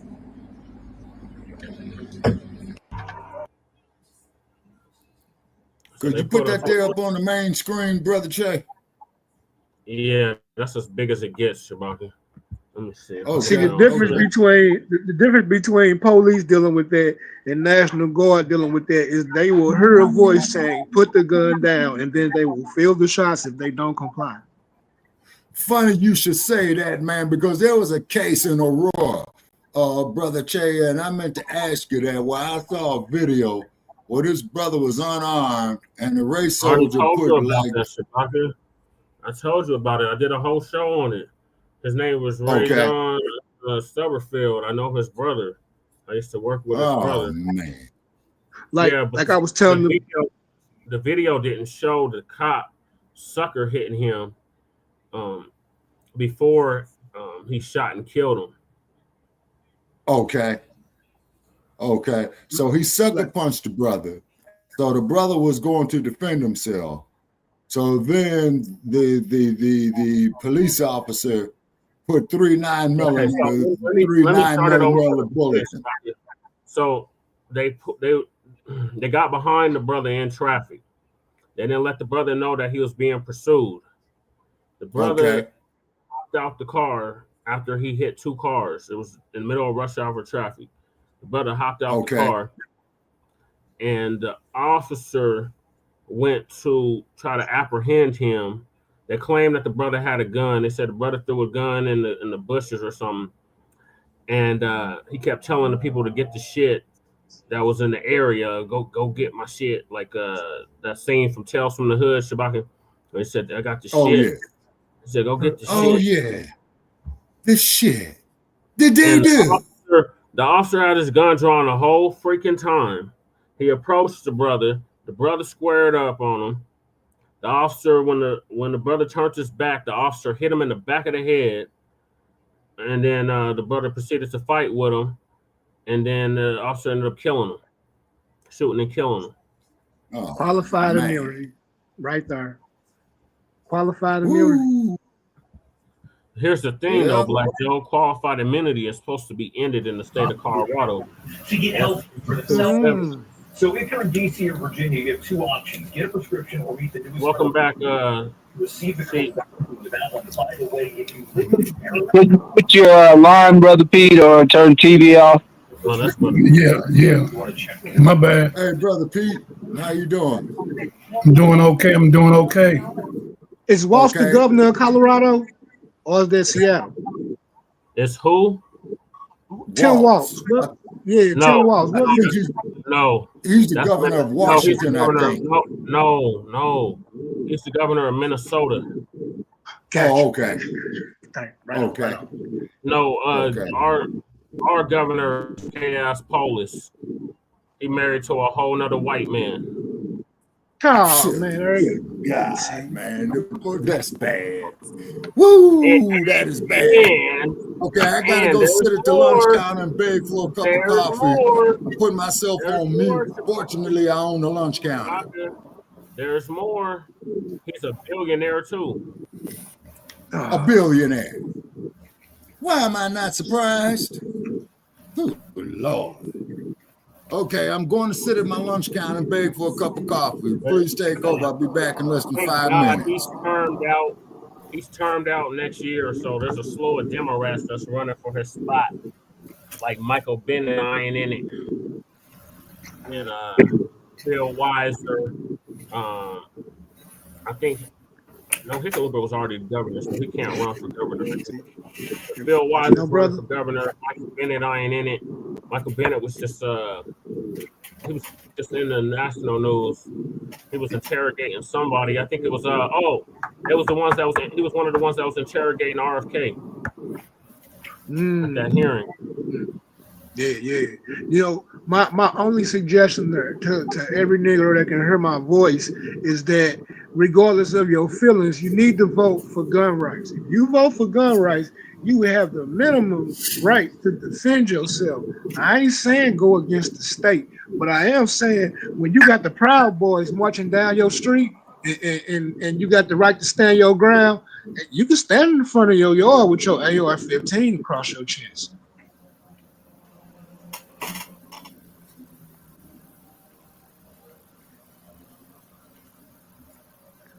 Like what state was them brothers in? Joe, you just brought back a memory, man. You just brought back a memory. Okay, Brother Che, I think we did this story here on the Atlanta child murders, and what the community had done, they had started escorting their children to school, and and the adults, they had their sidearms with them, shoulder holsters, shotguns, you name it, they claimed it, you know what I'm saying? So we need to bring more of that back. And I do ask, this is just a formality, folks. If we disagree, please let us disagree agreeably. Okay, I land my plane for now. If time permits, hold on, Black Joe. If time permits, I have a video I can play for y'all about the Second Amendment and how it's never applied to us. Okay. Exactly. The people, if you watch how the people in Jerusalem move around heavily on a daily basis with their family and children, and pretty much the only how do you say kinetic damage they take is from their alleged enemy is interesting. You see, like I go back to when I was young, when I was running the streets with my homeboys. Anybody that we knew that was armed and carried a gun, no one thought about robbing them. No one thought about robbing them with drugs. Exactly. So exactly. Yes, sir. Do it just like out here in the Wild Wild West. You know what I'm saying? It was always a common line if you ever saw the movie called The Outlaw Josie Wells. Well, this town ain't big enough. That's what we named who named this lady named Josie. He named her Josie Wells after that same movie. But and the classic scene that I love is where the bounty hunter comes in and says, "I'm looking for Josie Wells." Yeah. Clint Eastwood said, "That'll be me." Yep. And he says, "Well, Josie, they got a bounty on you." And what did Josie Wells tell him? "Well, dying ain't much of a living, boy. So why don't you just walk about here, man, and forget about it?" So what happened is he walk out, he come back in, And he tells Josie Wells, well, you know, I had to come back. He says, I know. And then he proceeded to kick him off the planet. Mm-hmm. There's no fool like a dang 41 fool. minutes, so it's probably going to take up the rest of the time, but it's about the Second Amendment and how it has not All right, applied. let's hear it. All right, let's hear it. Now.org. I'm Amy Goodman. As gun violence soars in the United States, we spend the rest of the hour looking at the Second Amendment and its racist roots. Democracy Now!'s Nermeen Sheikh and I recently interviewed Carol Anderson, author of the new book, The Second, Race and Guns in a Fatally Unequal America. In the book, Professor Anderson details how the Second Amendment was written to empower local militia groups to put down slave revolts and protect plantation owners. She writes, the Second Amendment is, quote, rooted in fear of Black people to deny them their rights, to keep them from tasting liberty. Professor Anderson joined us from Atlanta, where she teaches at Emory University. She's also the author of One Person, No Vote, How Voter Suppression is Destroying Our Democracy, and also White Rage, the unspoken truth of our racial divide. I began by asking her to go back in time and talk about where the Second Amendment came from. This emerged out of the fear of Black people from slavery, that there was this massive fear about these slave revolts, Black people demanding their freedom, being willing to have an uprising to gain their freedom. And what that meant then was that you had this language of, we've got to keep this ferocious monster in chains. And you saw with each revolt, with each uprising, a series of statutes being put in place to say that African-American, that the enslaved, that Black people could not own weapons, that they could not have access to weapons. And you also saw the rise and the structure of slave patrols and militias that were there and designed to contain that Black population. As the nation began to develop, as you had this war of independence, there was this fear of arming Black people, the fear that even free Blacks who were armed would provide a kind of sense of what freedom looked like to the enslaved. But the exigencies of war required that arming, required having Black folks in the Continental Army. But as the nation developed after that war, one of the things that you had happening was with the Constitution, with the drafting of the Constitution, because the militias themselves had proven so untrustworthy, unreliable as a force to fight against the British invasion, that James Madison, in drafting the Constitution, had language in there that you would have federal control of the militias. Well, when the Constitution went up for ratification to the states, by the time it got to Virginia, the anti-federalists in Virginia were in an uproar. George Mason and Patrick Henry were thinking about this militia being under the control of the federal government. They were like, we will be left defenseless. We cannot trust the federal government that has these folks from Pennsylvania and these folks from Massachusetts to be willing to engage the militia when the slaves revolt. We cannot trust the federal government to protect us. We will be left defenseless. And they began to demand a Bill of Rights that would provide protection, that would curtail federal power. And they began to demand as well a new constitutional convention. That threat of what that meant sent James Madison into the first Congress determined to write a Bill of Rights that would quell that dissent, that would short circuit that movement for a new constitutional convention. And we've already seen what the power of the South has meant in terms of when the Constitution was being drafted itself, how the South said that we will not sign on to become part of this United States of America if we don't get the 3/5 clause, if we don't get 20 additional years on the Atlantic slave trade, if we don't get a fugitive slave clause. And so the South had already wielded its power in terms of being willing to scuttle the United States of America. And Madison believed strongly that this threat coming out of the anti-federalists in the South, out of Virginia, would do the same thing. And that becomes the basis for this Second Amendment.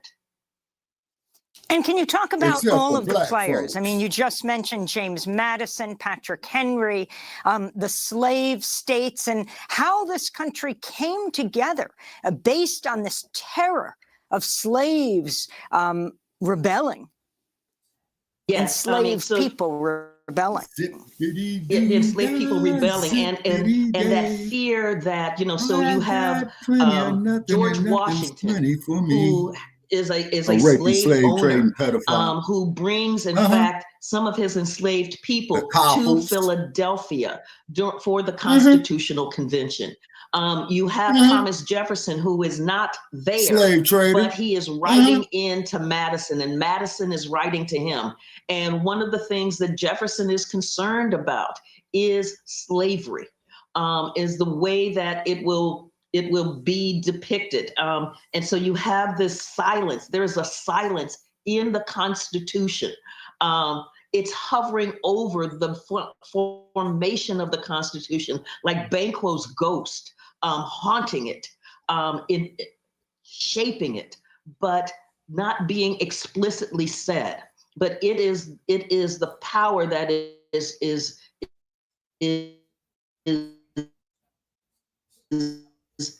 creating this sophistry, this really weird years in the Atlantic slave trade. What they said in South Carolina was that South Carolina would be just a backward place. Our wealth comes from the Negroes. That is our natural resource, and we must protect it at all cost. So this is what is the part of the tectonic plates moving at this time in this founding of this nation. Professor Anderson, could you also explain the significance of the Uniform Militia Act of 1792 and its role in ensuring that weapons and guns remained in the hands of white people? Yes, and so one of the first laws passed by Congress was the Uniform Militia Act of 1792. What it said was that all able-bodied white men between the ages of 18 and 45 would have to be part of the militia. And so here in the law, it is specifying white men. And it said that they must own a gun. This is part of, the militia is part of citizenship. It is how you give your service to the nation, how you provide sound like that the state of California needs the Grand Huey Newton posthumously pardon as an American citizen. And so white men are the definition of American citizen in this framing, and that they must own a gun. And so what you see here is that the militia is given this high status in terms of what it means to be able to control an unruly population, what is seen as a dangerous population. And Professor Anderson, interestingly enough, I'm sorry. Interestingly enough for me is that we have had a Shays Rebellion that happened right before the Constitutional Convention, where white men gathered together to attack the government because they didn't like a taxation policy, and that the militia would not put down these white men. In fact, you had members of the militia joining this rebellion. And you had to have Boston merchants basically finance a mercenary army to put down Shays Rebellion. But what you didn't see coming out of that was a law saying, you know, white men with arms are dangerous. White men with arms attack the government. So having weapons. You don't see that happening. With laws coming in place, people shall not have access to weapons, and that the militia and the slave patrol are there to ensure that Black people do not have access to weapons. Policy enforcers. And Professor Anderson, it seems, I mean, you begin your book by talking about the police murders of Philando Castile as well as Alton Sterling. And you point out that the NRA did not come to their defense, despite the fact that they were also killed for having guns in their possession. Whereas in a comparable violence perpetrated by whites, mass violence, the NRA immediately leapt to the defense of the people responsible for that violence, who were white men. Absolutely. Yeah, like and so Rook. there was basic silence on Philando Castile. There was nothing said about Alton Sterling. And what was said about Philando Castile from the NRA was, and this was only after being pushed by their African-American members, was that we believe that everyone, regardless of race, sexual orientation, should have access to guns, to arms. But nothing really substantive. What happened after Ruby Ridge and Waco, Texas, with the Branch Davidian, was that Wayne LaPierre called out federal officers as being jackbooted government thugs who believe they have the right to storm into people's homes and take their guns and kill law-abiding citizens. Federal officers had been killed in those events.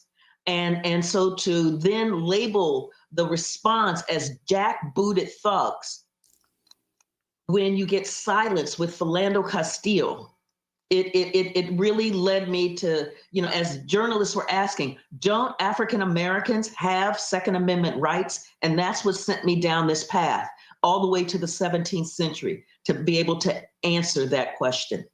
So let's go back to 2016. And this you write in your book, Carol Anderson, about how thus inspired you to write this whole book. The immediate aftermath of the police shooting of Philando Castile was broadcast live on Facebook by his girlfriend, Diamond Reynolds, who's speaking in the car next to her dying boyfriend as a police officer continues to point the gun into the car. Her little child is in the back seat. A warning to our viewers, the content is deeply disturbing. He killed my boyfriend. He's licensed. He's licensed to carry. He was trying to get out his ID and his wallet out his pocket, and he let the officer know that he had a firearm and he was reaching for his wallet, and the officer just shot him in his arm. So dashcam video released nearly a year later shows the 4-year-old daughter of Diamond Reynolds consoling her heartbroken mother, who's handcuffed in the back of a police squad car minutes after the St. Anthony police officer, Geronimo Yanez, shot and killed Philando. Mom, please help too. Cousin is screaming because I don't want you to get shielded. Okay, give me a kiss. My phone just died. That's all. Poor little baby.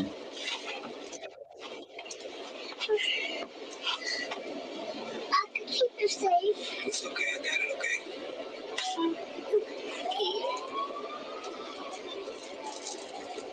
Come here. I can't believe they just did that. There we hear the crying of Diamond's daughter. The video was released just days after the police officer, Geronimo Yanez, was acquitted of manslaughter. I wanted to ask you, Carol Anderson, to take us on that journey that you took, experiencing all of this, taking it in, telling us who Philando was, talking about the fact that he had a gun, legally had a gun, and told the police officer about it. In fact, had told his mother before, I'm thinking of not carrying the gun, though it's legal, because of, well, I mean, just the day before, another African-American man, Alton Sterling, had been killed by police in Louisiana. But you take us on this journey that led to this book. Yes, and so it was the killing of Philando Castile. You know, I start off the book going, you know, it was like a snuff film because we all saw that video image and it was horrific. It was jarring. And to then get the backstory that this was a man who followed NRA guidelines saying, letting the officer know that I have a licensed carry weapon with me. You have asked for my ID. I am reaching for my ID. And the officer begins to shoot. Exactly. So he is killed because he has a weapon. Not that he is brandishing the weapon, not that he is threatening anyone. He simply has a weapon. And that really led me to begin on this journey as I saw the NRA's virtual silence on this. On this journey to figure out, do African Americans have Second Amendment? You know, we're in this moment where the Second Amendment is like hallowed ground. It is sacred. It is one of those things that has been defined as the bedrock of citizenship. And so I started looking.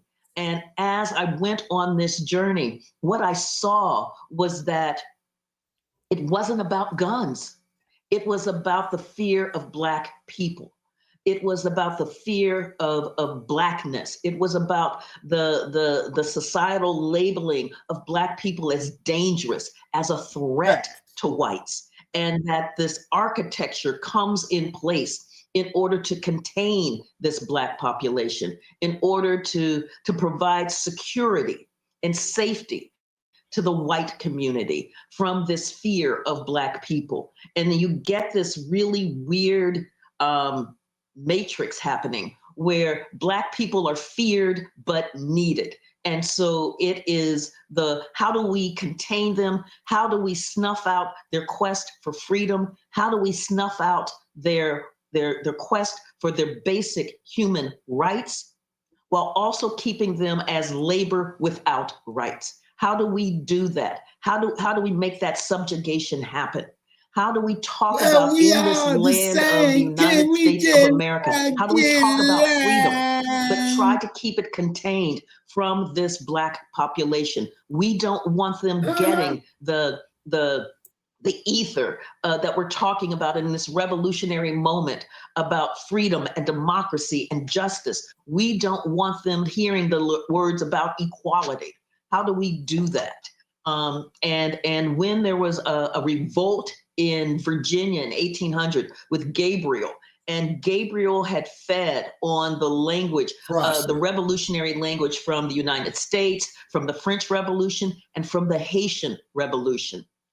That sent shockwaves throughout the United States. And Virginia was trembling at the expansiveness of Gabriel's revolt.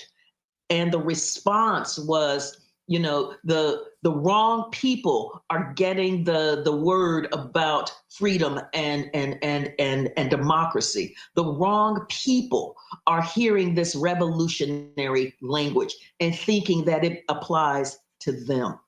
So this was the journey that I was on to hear and to get into this milieu of how frightening, how dangerous Black people were seen as, and then to follow it all the way through to the 21st century by looking at, do Black people have the right to bear arms? Do they have the right to a well-regulated militia? Do they have the right to self-defense? And seeing how in each of those, it has been used against Black people. And that the status, the legal status of Black folks revolutionary suicide.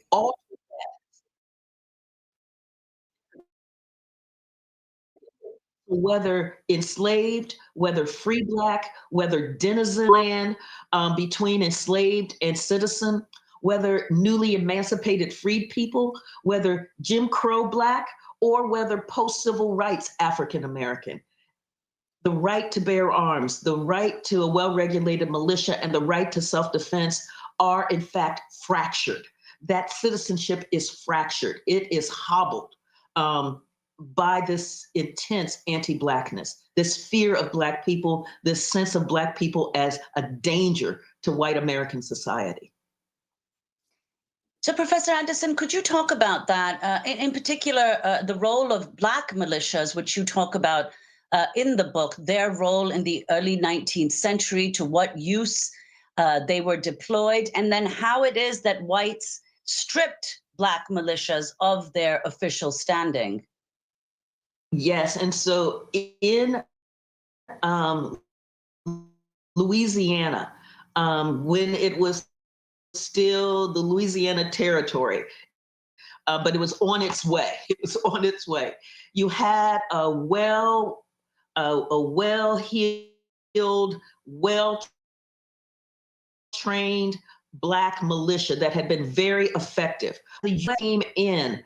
One of the first cries coming out of white New Orleans was to strip the Black militia, disband the Black militia. Well, the governor, William Claiborne, at the time, at first he's like, yes, asking for more arms because we have all of these free Blacks and we've got these Black folks with arms. And so he's asking for more arms from the federal government. But then he starts noticing how effective this Black militia is. And so he tries to square the circle. White fear and the sense that the Black militia is the only real effective fighting force there, given all of the challenges that are happening in that territory at the time. And so what he comes up with is to remove the Black officer class from this Black militia and put in white officers, thinking that that will be enough for whites in New Orleans who want the Black militia disbanded. But then there is a massive, massive slave revolt coming from Charles Deslandes. And this massive slave revolt that included somewhere between 150 to 500 people headed to New Orleans, headed to what they believed was freedom. Just sent terror through what is called the German coast of Louisiana. And so William, in fact, begins to enlist as part of the forces to take on this slave revolt. And the slave revolt is crushed. The U.S. Army comes in, the U.S. Navy comes in. You have the white militia that is there, but the Black militia is very effective. And so you have a Black militia fighting against Black folk who are enslaved and trying to be free. The reward that the Black militia received for this was a further push to be disbanded, further push to not have access to be able to purchase arms. They put a law in place that folks of color, Black people, could not buy arms. Then came the War of 1812, and Andrew Jackson is the leader, the military leader, and he sees the British coming in this Battle of New Orleans. And he sees this Black militia and he's telling Claiborne, we need them. This is an effective fighting force. And Claiborne's like, yes, they are, but I'm telling you, they're just not feeling it right now because of the way we treat them. And he's like, I will treat them equally. I will treat them with the honor that all soldiers should have, and they will be paid equal to whites. They will receive the same pay. And besides the Black militia, I want 2 additional battalions. Claiborne came back and said, you can get the Black militia, but getting 2 additional battalions is going to be difficult because whites in this area believe that arming them is arming the enemy. So you have Black folks who are identified as the enemy. And in that fighting force, that force beat the British. It was like 3,000 or so of Andrew Jackson's troops against 8,000 British troops, and they won. And Andrew Jackson was like, wow, I knew you guys were good. I just didn't know how good. But the response, the reaction to that then was to send them off as a labor battalion to work in the swamps that white men didn't want to go into to do the work. Wow. So you have this denigration of Black military contributions to fighting for America. And that was a consistent theme that we saw. So you get this erasure of this history, and this erasure for the men themselves who are doing the fighting, who are being wounded, who are dealing with the loss of their fighting brethren. That has been the sense that Black men under arms, they're a threat. And Black men who are trained how to use arms, they're really a threat. So they must be disarmed after they. Professor Anderson, I just wanted to follow up on the term you used, anti-Blackness. You're actually saying that the Second Amendment is not about guns, but it's about anti-Blackness. Explain.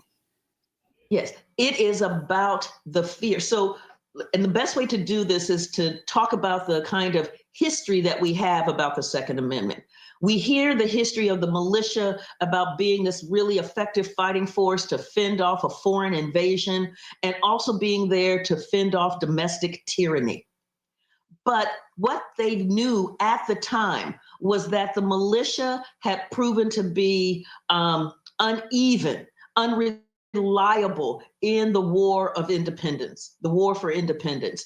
George Washington was beside himself at the lack of reliability of the militias. Sometimes they would show up, sometimes they wouldn't. Sometimes they fight, sometimes they wouldn't. Sometimes they would just take off and run away. It's really difficult to form a battle plan when your fighting force is like, I'm not feeling it today. And it led Gouverneur Morris, who is out of New York and one of the founding fathers, to say to rely upon the militia against a foreign invasion is like to depend upon a broken reed. And so they knew that the militia was really not strong against a professional army.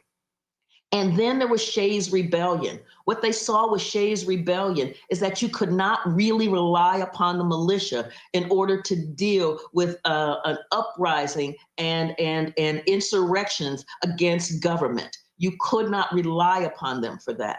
Where the militia was consistently good was in slave revolts, in crushing slave revolts. And so this is what led George Mason and Patrick Henry to talk about, we must control our militia. We will be left defenseless against its slave revolts if the federal government controls it.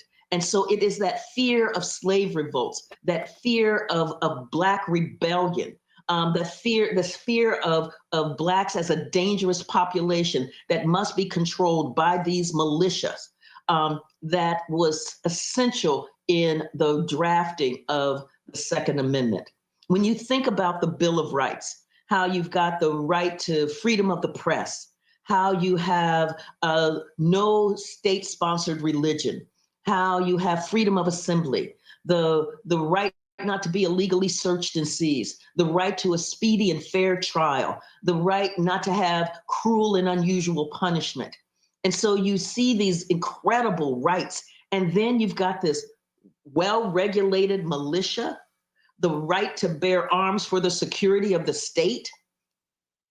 That amendment is an outlier in this Bill of Rights. And that outlier is because it was the payoff to the South to have a force under state control that could contain Black aspirations, Black freedom quests, that could contain what is seen as a dangerous Black population. That's Carol Anderson, professor at Emory University in Atlanta. Her new book, The Second, Race and Guns in a Fatally Unequal America. We'll be back with her after a short break. This is Democracy Now!, democracynow.org. I'm Amy Goodman. We return to our conversation with Carol Anderson, professor at Emory University in Atlanta. She's author of the new book, The Second, Race and Guns in a Fatally Unequal America.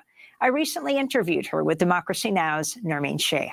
So Professor Anderson, another issue that you raise in the book as absolutely critical has to do with the denial of the rights of citizenship.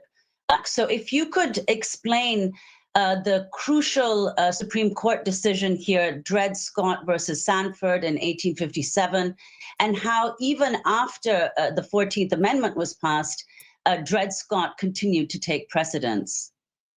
Yes, and so the Dred Scott decision was designed to try to stop the explosion that was happening, the secessionist crisis that was happening in the United States, because there had been a series of events, the Missouri Compromise, the war for Texas, the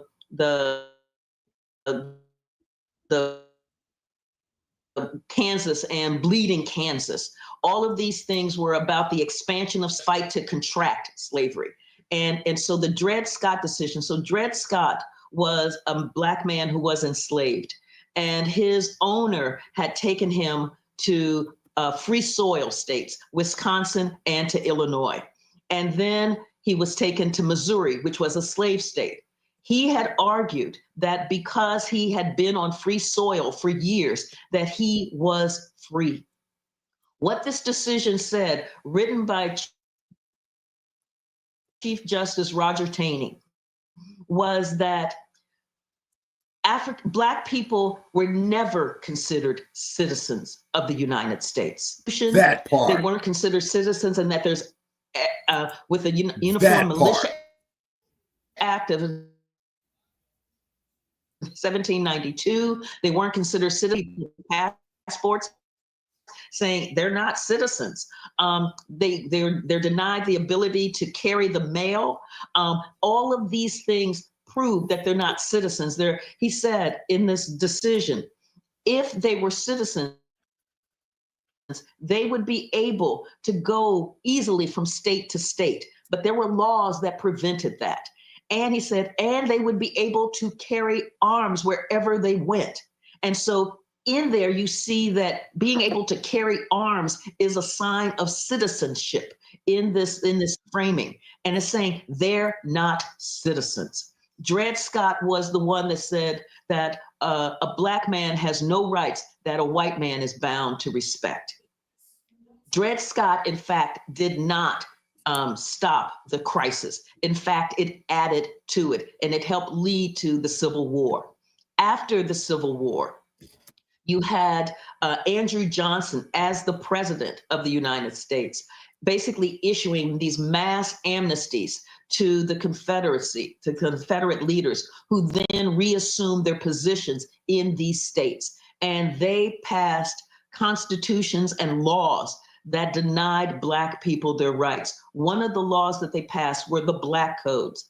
The Black Codes, among other things, besides trying to control labor, the Black Code said that Black people could not bear arms. They could not have weapons, and that they needed to be disarmed. You had the rise of these paramilitary groups working in league with these neo-states trying to disarm Black people. You had a bloody massacre, one right after the next. There's a travelogue of carnage by Carl Schurz, who writes on the report of the conditions in the South that is just harrowing. Historian and legal scholar Annette Gordon-Reed calls it a slow motion genocide. And you have Black troops, Black Union troops, US troops, who are part of the occupying army in the South. You have white Southerners absolutely outraged that you would have Black soldiers as an occupying force in what they see as their space. And so they began to talk about the violence that we're seeing, the violence that is happening is because these Black soldiers are here. If these Black soldiers weren't here, then this killing wouldn't be happening. And so Andrew Johnson removes the Black soldiers. First, he removes them from the interior of the South and puts them on coastal fortifications, and then shortly thereafter removes them as an occupying force in the South altogether. Those Black soldiers saw themselves as a line of defense protecting the newly freed people from the terror that was raining down on them.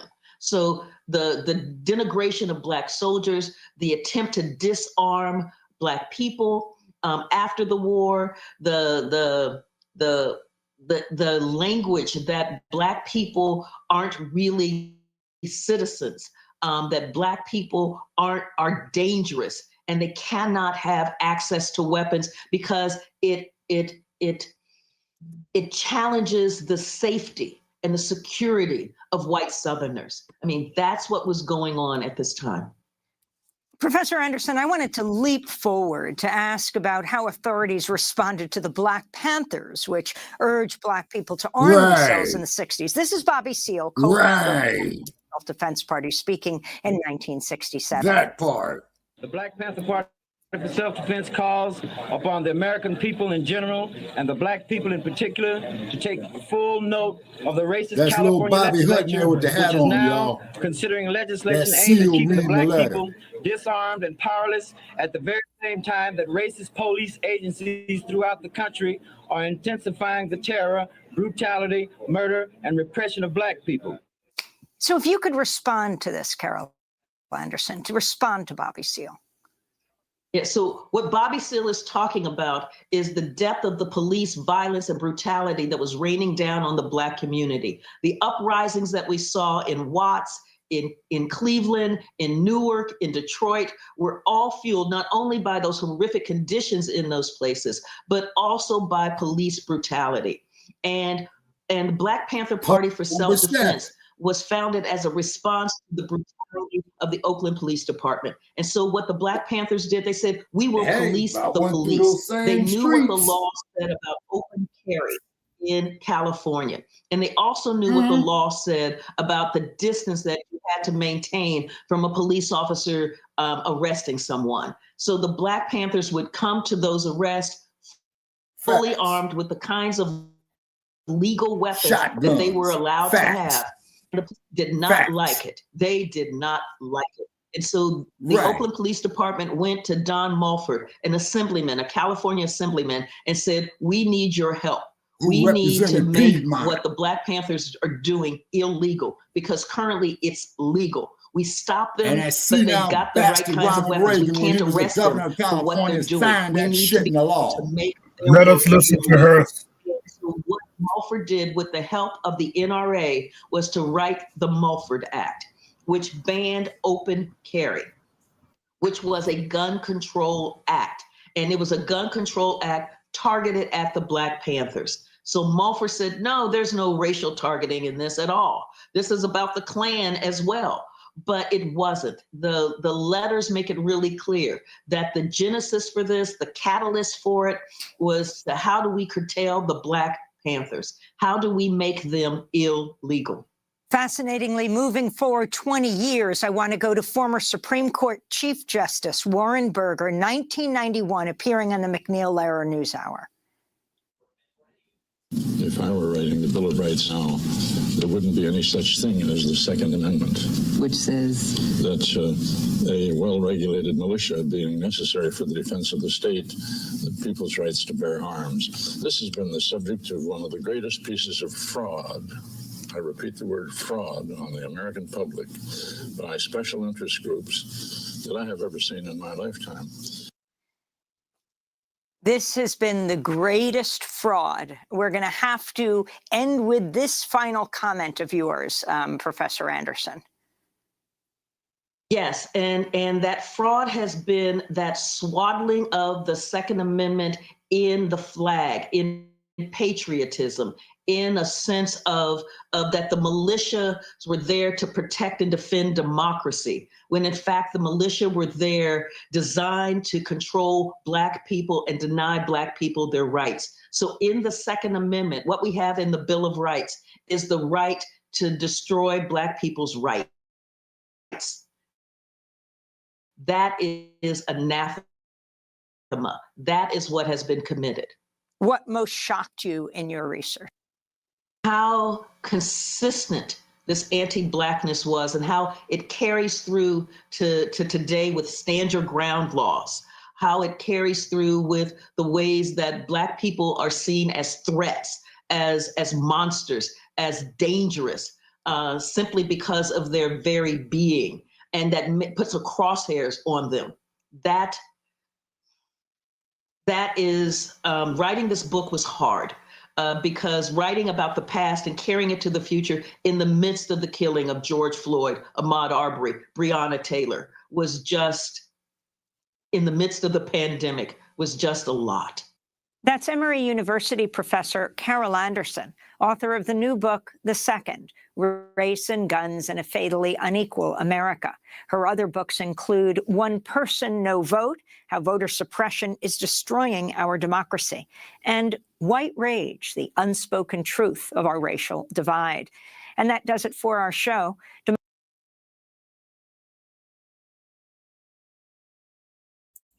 Well, people.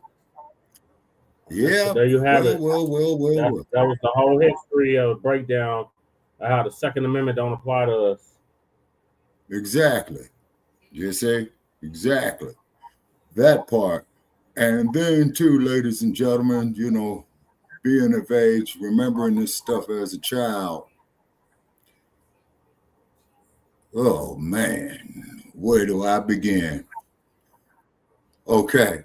This is why this society socially engineers the Black on Black crime. You see, because they figure if we're out there killing ourselves, then white America is not responsible. Whereas white America controls these institutions, okay, mainly through Hollywood, to perpetuate this.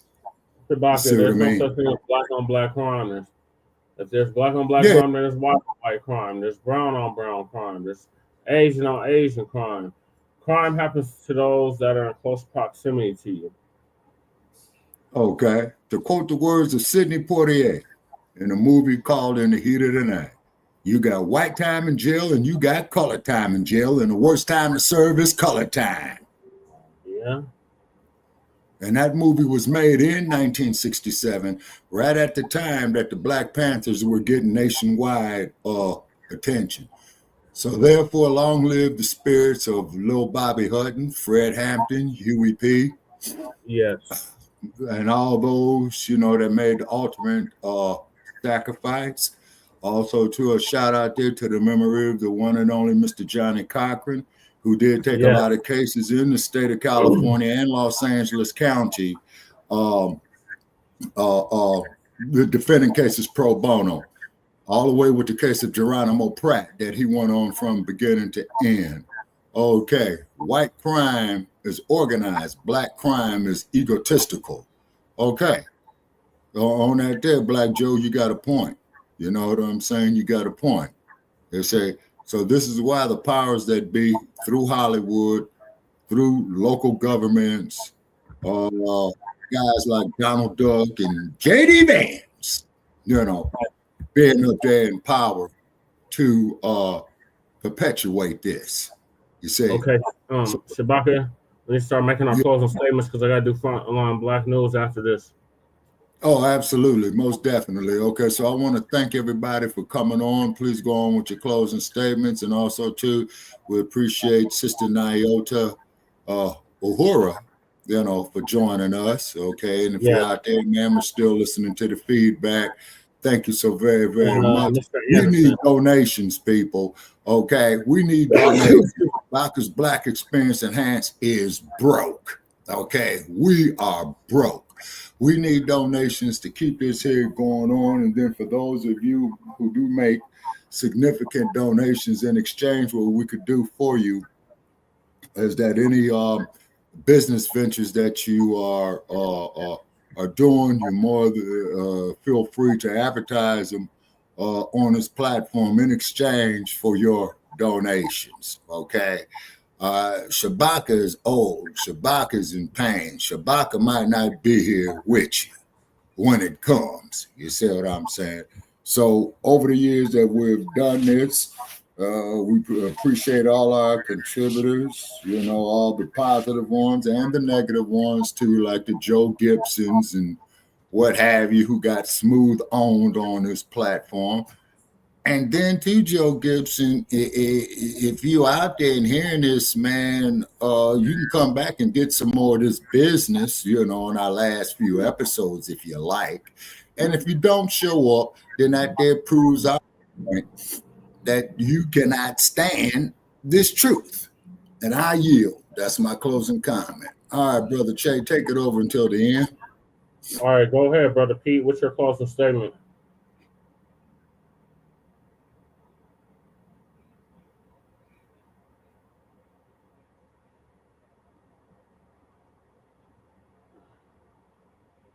Brother Pete, what's your closing statement? Okay, it sounds like he's got his mic on mute because I see him talking. Okay, unmute your mic, Brother Pete.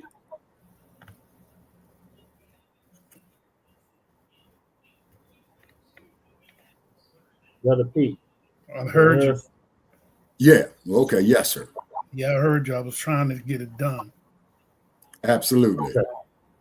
Like I said, I basically have no closing statement. I was basically just listening. Second Amendment, yeah, then that is one of the big hopes that was put on our people. We have to understand that we have to get out of the box. We keep trying to abide by their laws instead of understanding that we have to create our own. That's basically it. All power to the people. Always. All right, thank you, Brother Pete. All right, Black Joe, what's your closing statement? Hey, stay strapped and get clapped. You heard me. Buy them up where you can, while you can, as many of them as you can, while you can. Because if they come to take them, they'll pay for it trying to take them. I land. Thank you, Black Joe. Lady Che, what's your closing statement? That peaceful democracy now really just put a lot of things in an ugly perspective. It just shows how much they used us when they needed us, how much they threw us away, how much they don't care. Everything is very anti-black, including us protecting ourselves and defending ourselves or defending each other. That's gotta give. That's gotta give. That was a very ugly piece. I want to send thank you to Shabaka for Shabaka's Black Experience Enhanced and all our guests that came on today. It was very educational, very productive. Black Power. Black Power. Thank you, Lady Che. Black Lightning, Black Dynamite, what is your closing statement? Just for the young brothers out there, don't think that they can challenge the police just because they got switches. Gun's a gun. It's been on who hits first, and also watch over your family, your loved ones, because people are getting vanished, disappearing out there all the time. That's about it. Black Power. Black Power. All right, Black Power. Thank y'all for tuning in to this episode of Shabaka's Black Experience Enhanced. I believe it's a season 10, episode 43 of Shabaka's Black Experience Enhanced. Join us in about an hour for Frontline Black News. In the meantime, make sure y'all like and subscribe to all of our platforms, Frontline Black News on YouTube and Facebook, The Revolutionary Agenda on YouTube and Facebook, and Shabaka's Black Experience Enhanced on Facebook and Twitter. So peace, love, light, separation. Okay, Brother Che, one more question. Okay, Yes, you sir. said this was season 10, episode what now, so I can put it in the log? 43. Okay, noted. Okay. So peace, love, All light, right. reparations and separations and black empowerment. Or reparations, separations, delineation and the black empowerment. Chan Krumah signing out from the Mile High Income and illegal migrant flooded city, soon to be arrested and deported city. And later for them ponies. Later for them gators. They ain't going nowhere.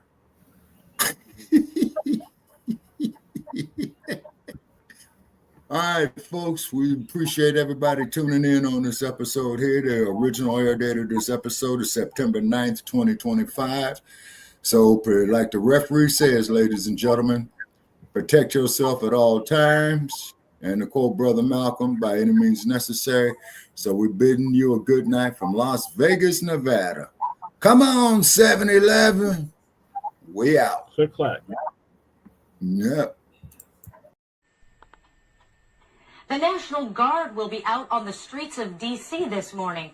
They're joining residents and police in an attempt to cut down on crime. Ron Talley is live at police headquarters with the latest. Good morning, Ron. Good morning, Daria. If anyone thought that this latest crackdown on crime by Chief Larry Soulsby was short-lived, they can think again. It continues in mass. 15 more arrests yesterday in one raid alone. 2 weeks ago, Chief Soulsby promised to move his desk officers onto the streets, and now he's struck a deal to get neighborhood street patrols help from the National Guard. If nothing else, the sight of military-type vehicles set up for night patrols in D.C.'s residential neighborhoods gives the appearance the district is serious about its latest assault on crime. Members of the D.C. Air and National Guard are now helping police and neighbors patrol some of the district's more drug and crime-infested streets. The goal here is to interrupt drug sales that have plagued this neighborhood. Drug sales that have in the past led to violence and murder. We're assisting the Metropolitan Police Department in neighborhood watch, crime prevention in the D.C. metropolitan area. The other plan of attack to take back the streets includes full-scale raids on the drug dealers, like this one on an open-air drug market in Columbia Heights that netted some 15 arrests.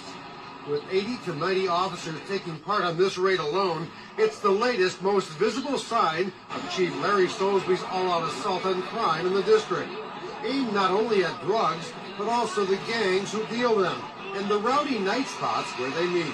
We are in this area to stay.